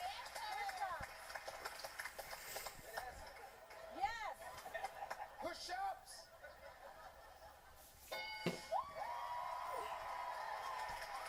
Learn yourself stuff. My man right there say, yep. All right, Kevin Senior, name an exercise a man does in the gym makes him better lover in the bedroom. I'm gonna stick with that core. I'm gonna go with planks. Planks.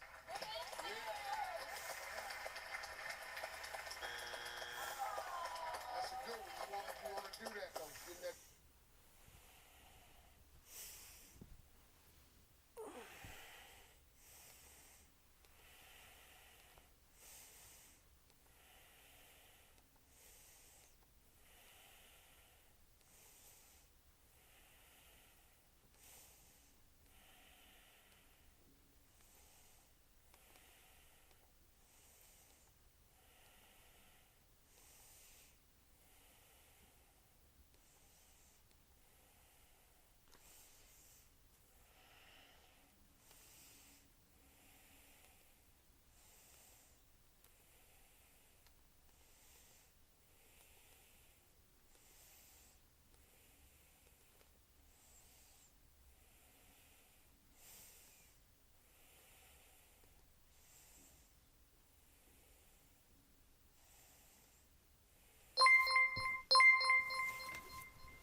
Ladies, here we go. Top 8 answers on the board. Fill in the blank. Bob said, I dated a girl who blinked like a chicken. 8. Ate like a chicken.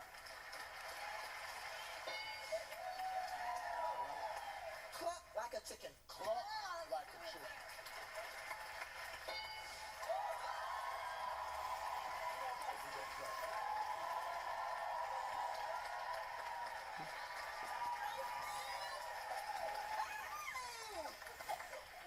Sharella, how you doing? I am fantastic. How are you? Good. All right, introduce everybody. This is my gorgeous sister Shannon and my pretty sister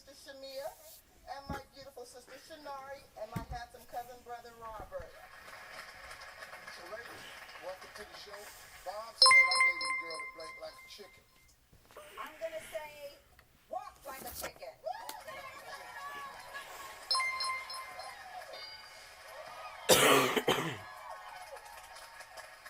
Shamia? Bob said I dated a girl that blinked like a chicken. Smell like a chicken. Smell like a chicken.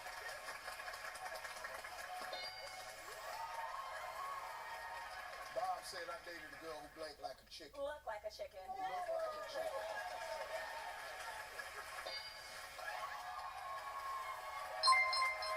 Now, Robert, you down here on the end. I don't know why they put you down here, Bob. Probably because you just a guy. But let's prove why you could have easily been up there. Or you can prove why you down here. Either way, Robert, here we go. Bob said I dated a girl blank like a chicken. Cross the road like a chicken. Yeah. She crossed the road like a chicken.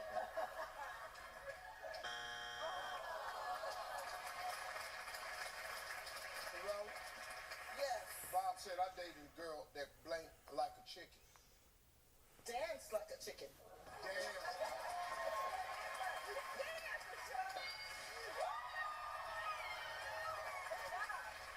Shannon? Yes. Got it. Bob said I dated a girl that blinked like a chicken. Had sex like a chicken.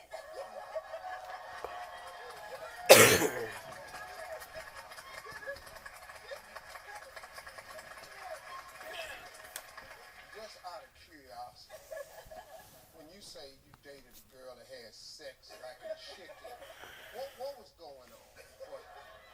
How would you describe that? What do you mean by that? Kind of like.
Talk to 100 women, name something you have enough of last your lifetime. Clothes.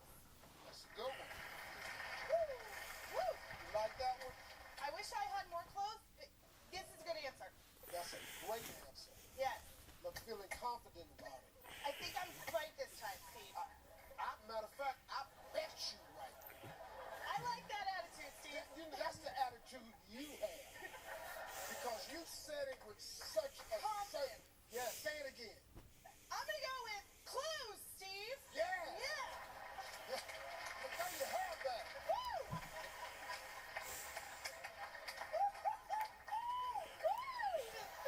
Let me ask you something. How good do you think that answer is?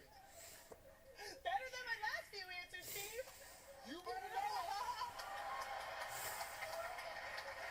Get over there. That answer so good. You want me to tell you how good that answer is? Yeah. Look right there. All right. Oh my God.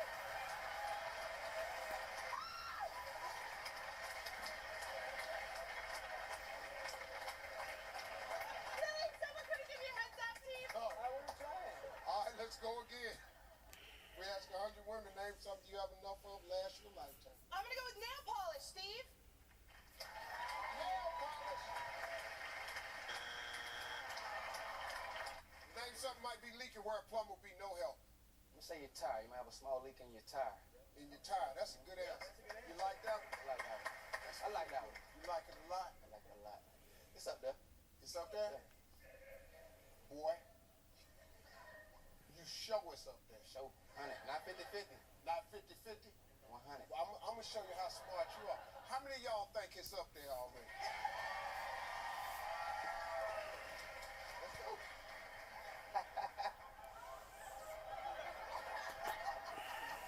It's up there. You got everybody in the crowd think tire is up there. They know. They had a leak in the tire. They know. Hell yeah, they know. They know for sure. For sure. For sure. 1,000%.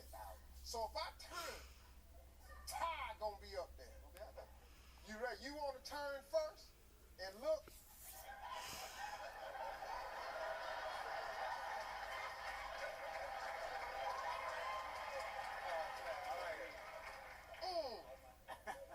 Like that.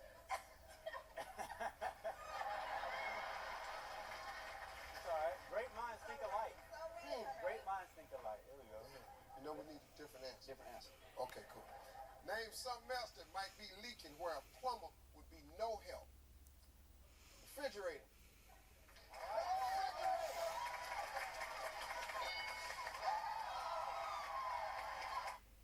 Name something you might like your lover to rub on your bottom. Lotion. That's good. You like that? Yes. Think it's up there? I think it is. Like, how many people you think was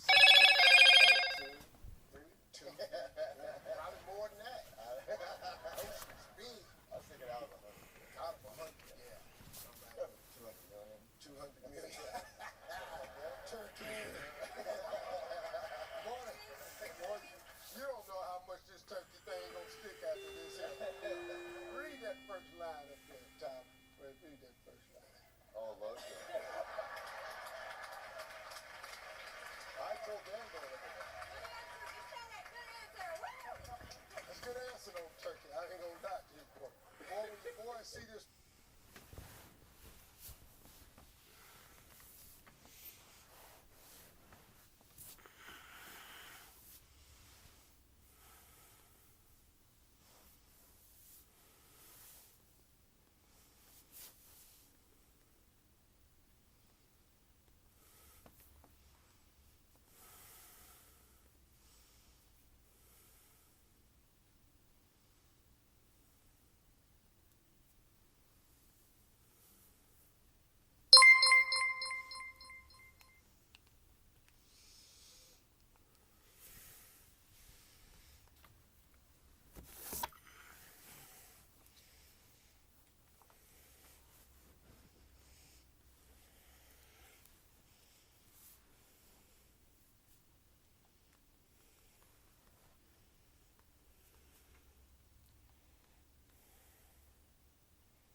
Whirlpool appliances built to last. Reliable. I'm Jake O'Neill, creator of Animagraphs, and this is how a jet airliner works.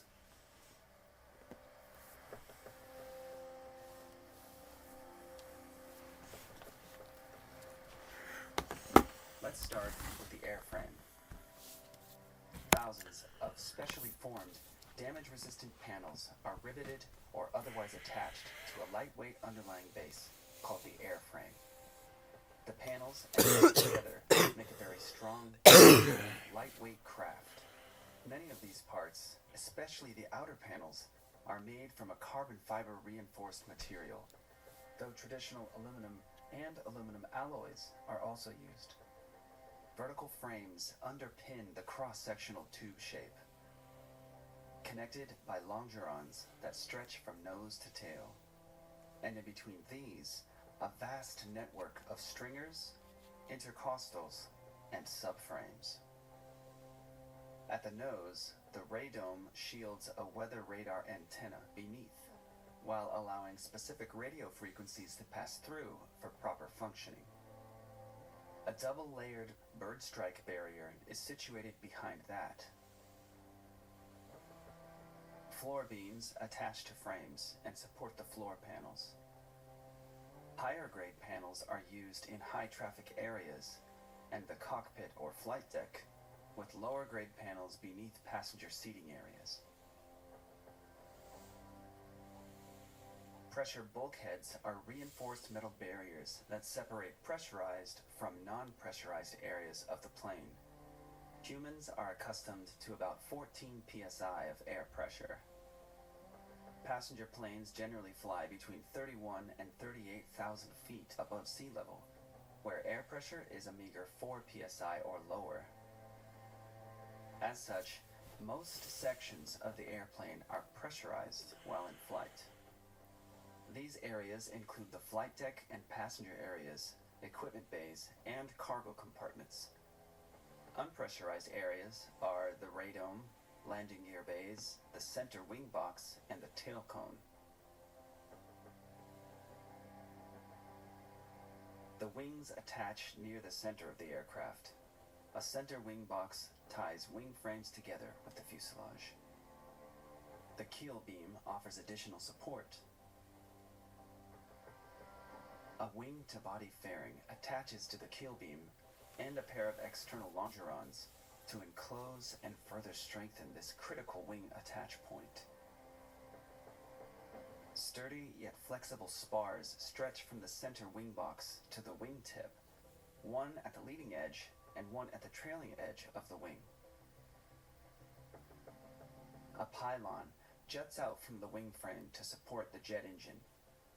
Titanium links extend from the wing to the pylon, and tension bolts mate aluminum and titanium plates for an incredibly strong and flexible connection. Moving to the rear or aft of the plane, we see the vertical and horizontal stabilizers with their additional frame supports, and the tail cone, which houses the auxiliary power unit, or APU.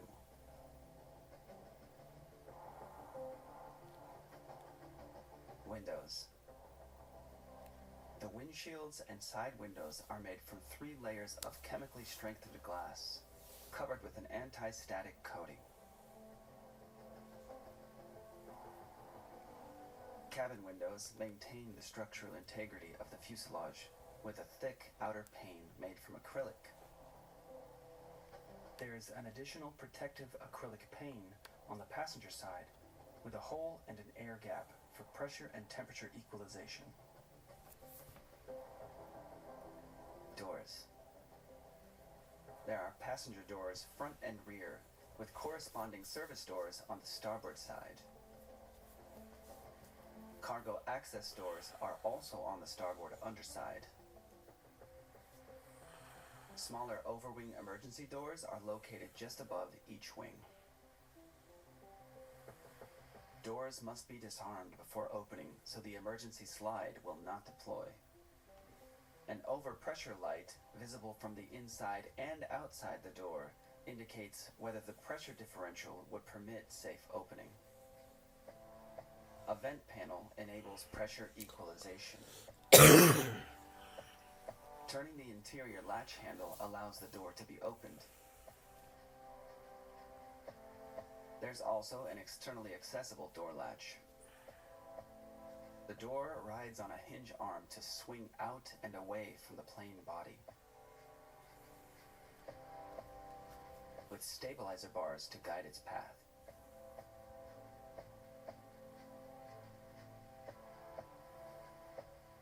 Wings and flight control surfaces. The wings generate lift for the aircraft. The main surfaces for flight control are the ailerons, elevators, and rudder. The ailerons generally function opposite one another to roll the plane. Elevators affect forward to back pitch, and the rudder controls yaw, or rotation around the vertical axis. The entire horizontal stabilizer, which the elevators are attached to, can be rotated to hold the plane at a particular attitude and leave the elevators for finer adjustments. To achieve this, the stabilizer is attached to a motorized device that can move up or down a threaded rod. Secondary flight control surfaces assist these primary systems. On the wing, leading edge slats and trailing edge flaps make up what is known as the high lift flight system. Both slats and flaps extend outward from the wing in a curved downward motion, which dramatically alters wing shape to allow for a much steeper climb angle, while also mitigating the chances of a stall for takeoff and while climbing to cruising altitude. The curved slat supports ride on gears driven by a line of connected shafts back to the slat power drive unit.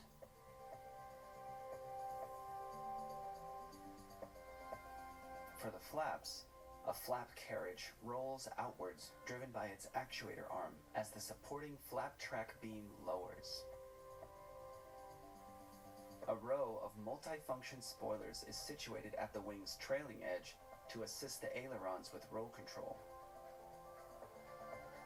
Special ground spoilers near the fuselage operate in sync for a lift dumping effect, creating downforce during landing to effectively stick the plane to the runway, slow the plane down, and put weight.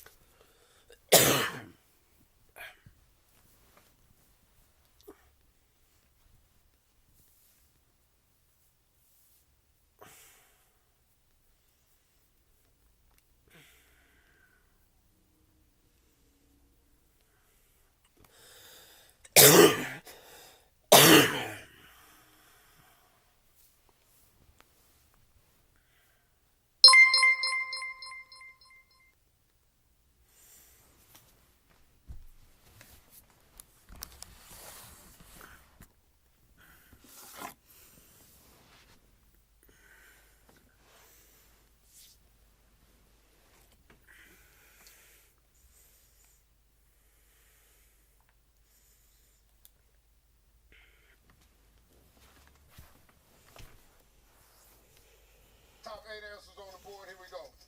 Name something you'd stop doing in the nude if you moved back in with your parents. Walk around the house. Walking around the house.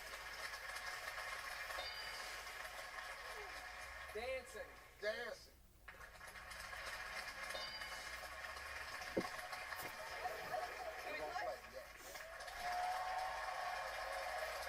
Christian, name something you stop doing in the nude if you move back in with your parents. Showering.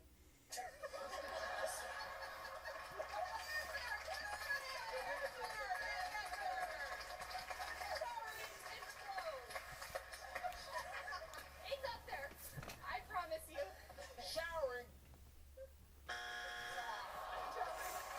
Tyree, name something you stop doing in the nude if you move back in with your parents. We're gonna go watching TV. Watching TV.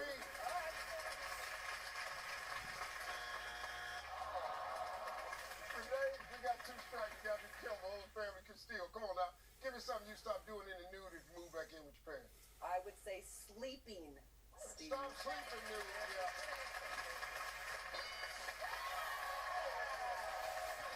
Diane, we got 2 strikes. Other family can still. Give me something to stop doing in the nude if you move back in with your parents.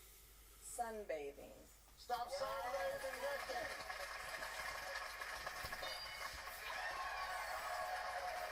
Mackenzie, give me something you stop doing in the nude if you move back in with your parents.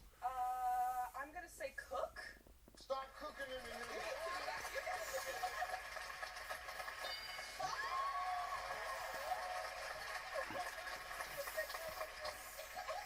I'm gonna redeem myself, I promise. Okay, Kristen, I'm gonna read the question. Great. Real careful. Okay, name something you would stop doing in the nude if you move back in with your parents. Chores. Okay. Chores.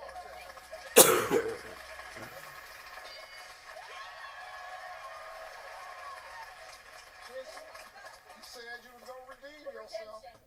Tyree, something you stop doing in the nude if you move back in. We're gonna do playing video games. Playing video games naked.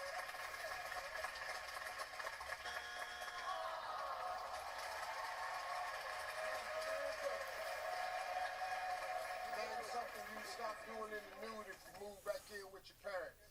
Doing yard work in sunny Florida. Yard work.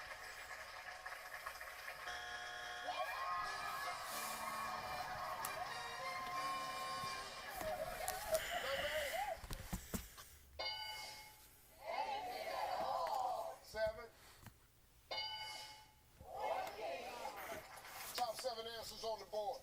If a wife is studying to be a doctor, what might she practice doing on her husband? Dissect them. The what? Dissect them. Dissect them.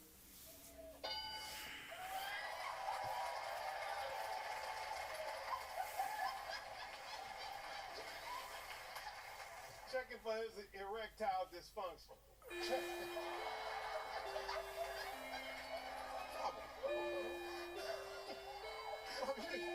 gotta bring it up, man. It's early in the game.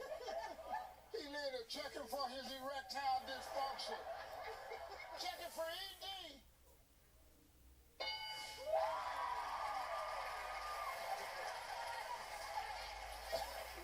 Okay, yeah, all right.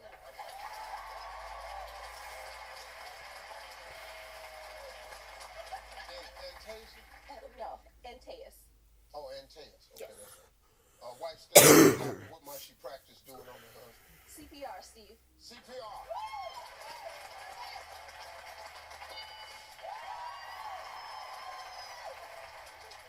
Rakara? Yeah.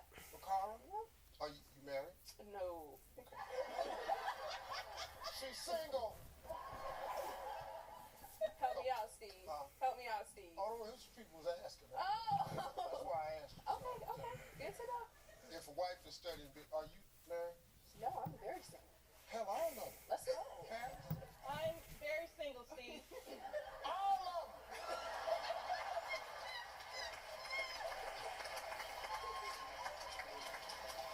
What them all you back there gather around the monitor? Oh, hell, look at Detroit.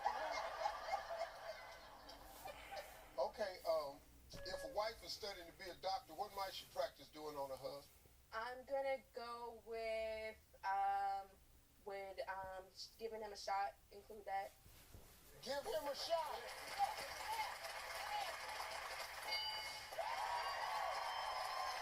If your wife is studying to be a doctor, what might she practice doing on her husband? Make his appointment. Make his appointment.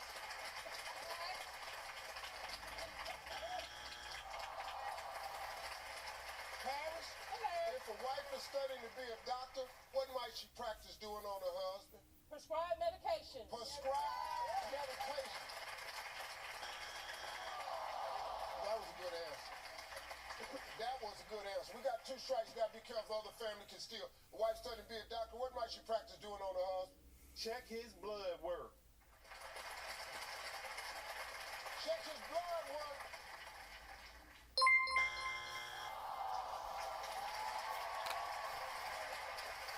If If a wife is studying to be a doctor, what might she practice doing on her husband? We're gonna say use the defibrillator. Use the defibrillator.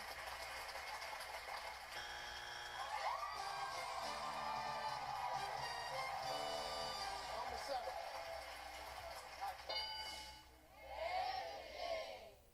5.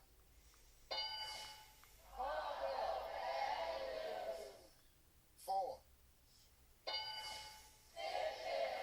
Top 8 answers on the board. This is a good one. Name something you say on a date, even if you don't mean it. I love you. Yeah. I love you. You want to go back to my room? It's been a minute, Steve. It's been a minute.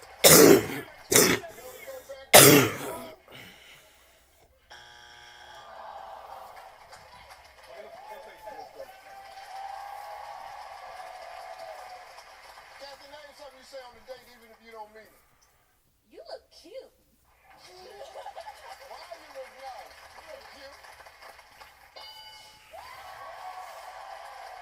Alonzo, something you say on a date, even if you don't mean it. I'll pay for dinner.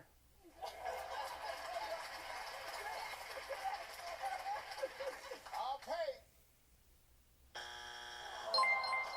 Only one strike, Francis. Name something you say on a date, even if you don't mean it. I'll pick you up at 8 o'clock. I'll pick you up at 8 o'clock. 2 strikes, Alfredo. The other family can still. Give me something you say on a date, even though you don't mean it. I'm married.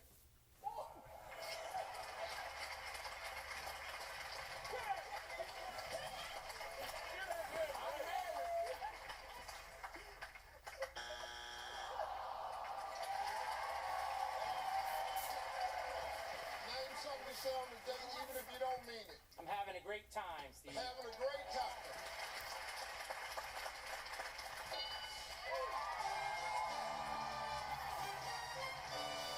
Number 8. 7. 6. 5. 4. Top 7 answers on the board. Give me a word that rhymes with clump. Rump. Rump.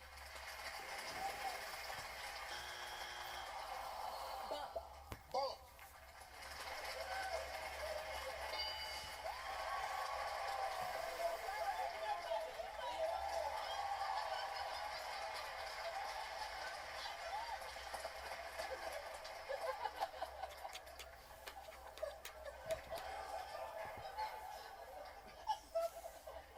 Sonny, what made your ass hopple?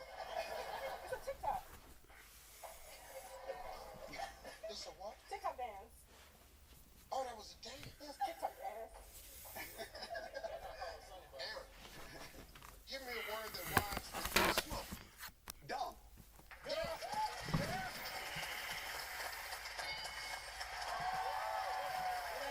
Keely, give me a word that rhymes with clump. Chomp. Chomp.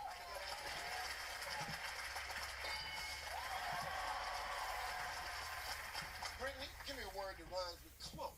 Pump. Pump.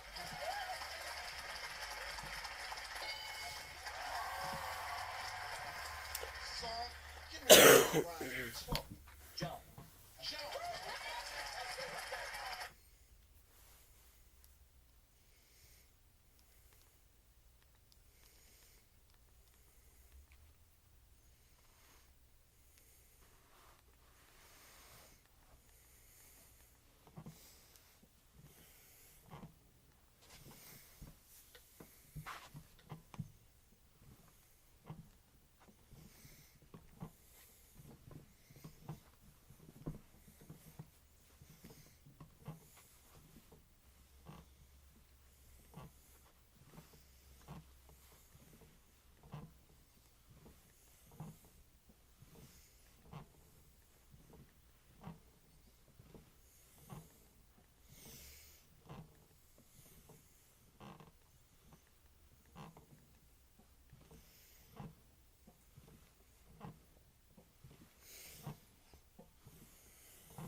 might call heaven on earth. Steve, I'm gonna say bathtub. The bathtub. The bathtub.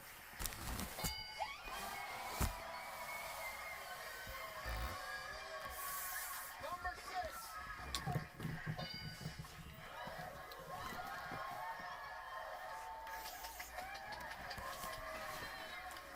Let's move on to question 2. Give me Jeanette. Give me Renee.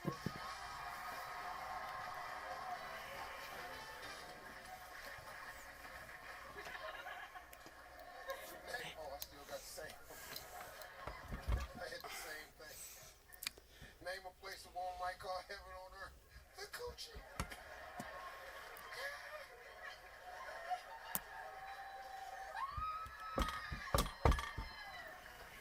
Every guy in the room just went, yes!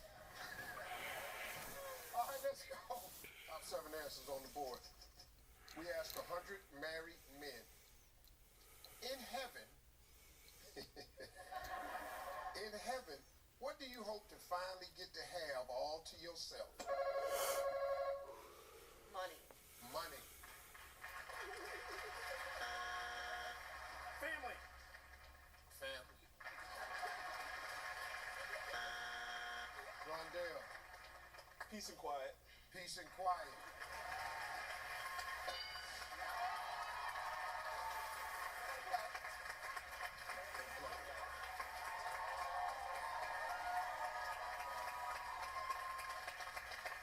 Charlize, we talked to 100 married men.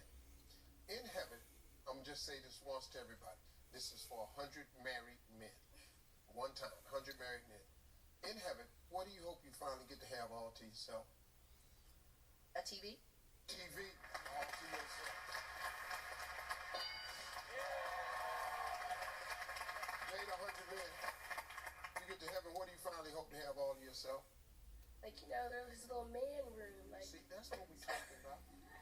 The man room. That's a man room. A man room. All right, Roger, you probably been wanting to say this to your family for a long time. Your wife is here. The kids is here. You probably ain't never said that to her. You ain't want to hurt them. But they here. You finally get to have this all to your damn self. Go ahead, Roger. My own bedroom. All to myself. I understand what you mean by that. Your own bedroom. Own bedroom.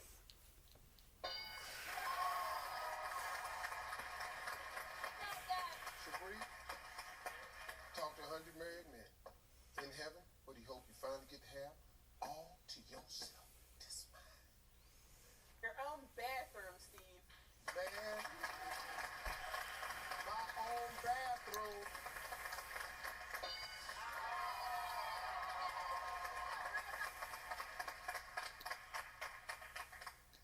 It's a big thing.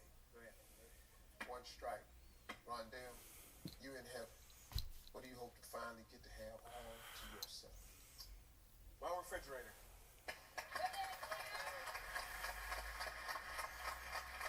That's a big boy answer right there. Rondell want his own damn refrigerator. Don't nobody get nothing in here. All this mine, homie. Rondell want his own. All the hams in here, all them hams is mine. Hey God, when Rondell get to heaven, he want his own refrigerator.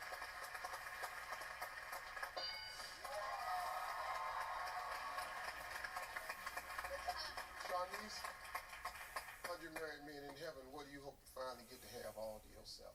I'm gonna go with closet space. Now, we know that even in heaven we ain't gonna get that. So, closet space.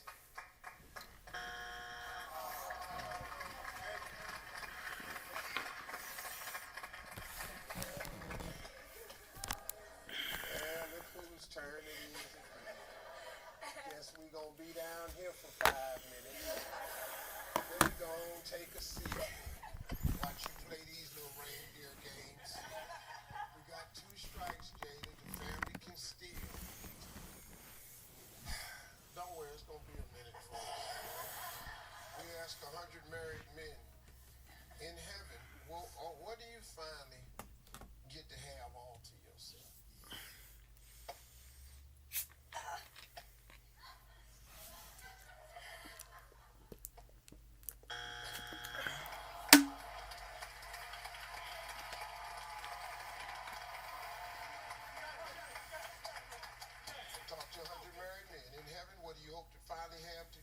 yourself.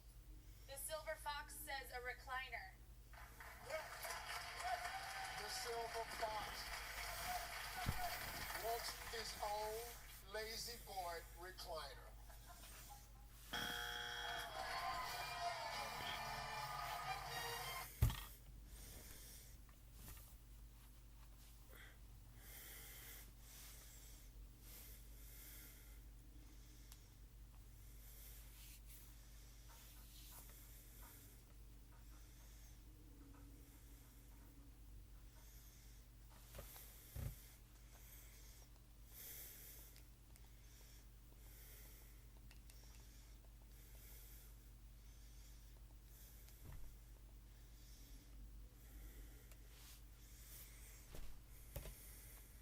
I'm Jake O'Neill, creator of Animagraphs, and this is how jet engines work. Most jet-propelled airplanes use a turbofan design.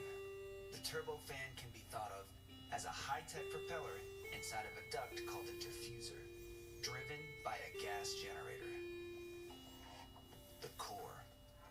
The core of a jet engine is a gas generator that creates high-pressure gas to power a turbine. This setup has compressor, combustor, and turbine sections. The compressor. Compressed air makes for a much more powerful combustion reaction relative to engine size.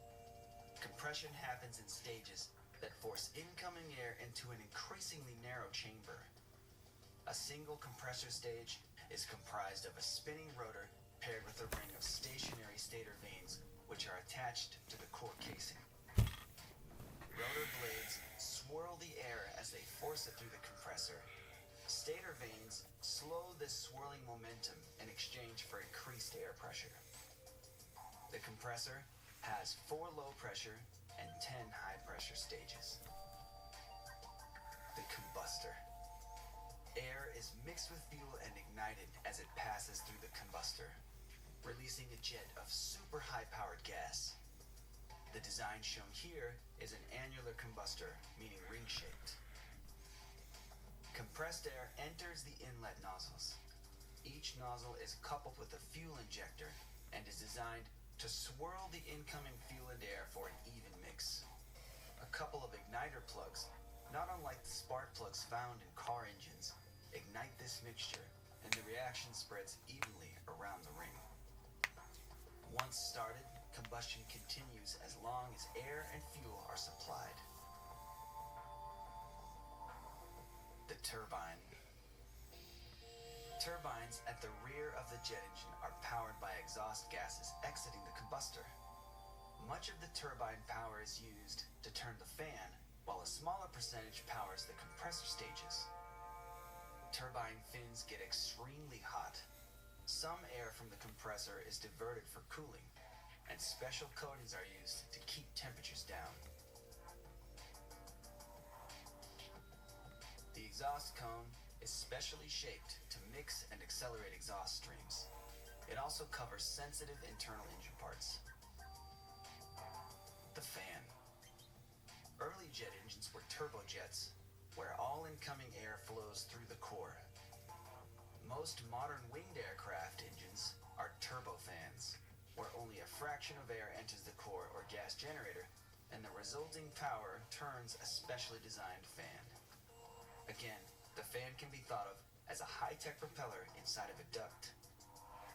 Air that does not enter the core is called bypass air. High bypass engines are designed to move large quantities of air at slower cruising speeds, a range of about 310 to 620 miles per hour. The exchange for high efficiency is engine size. High bypass engines can be very large, with massive fans compared to core size. Commercial airliners or military transport aircraft are example applications. Exhaust velocity is a major factor in jet engine noise. High bypass engines surround fast-moving core exhaust with large quantities of slower-moving bypass air for quieter operation. Military fighter aircraft use low bypass engines, which are more compact, have high power-to-weight ratios, plus supersonic and afterburner capabilities.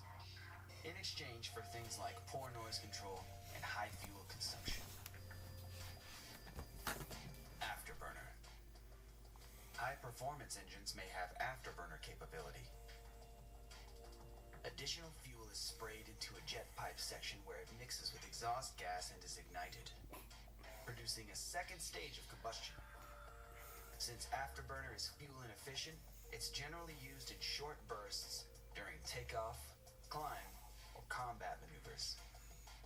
The exhaust nozzle is adjustable for maximum exhaust acceleration to avoid undesirable vibration, which can harm forward engine parts.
Get a brand new air conditioning system and do not put a single penny down in the process. You heard me right, guys. If you're Top 7 answers on the board. We asked 100 married women. Name a reason your husband takes you to the store and says, get whatever you want.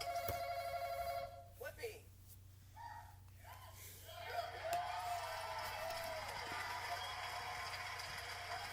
To get some whooping, I got you.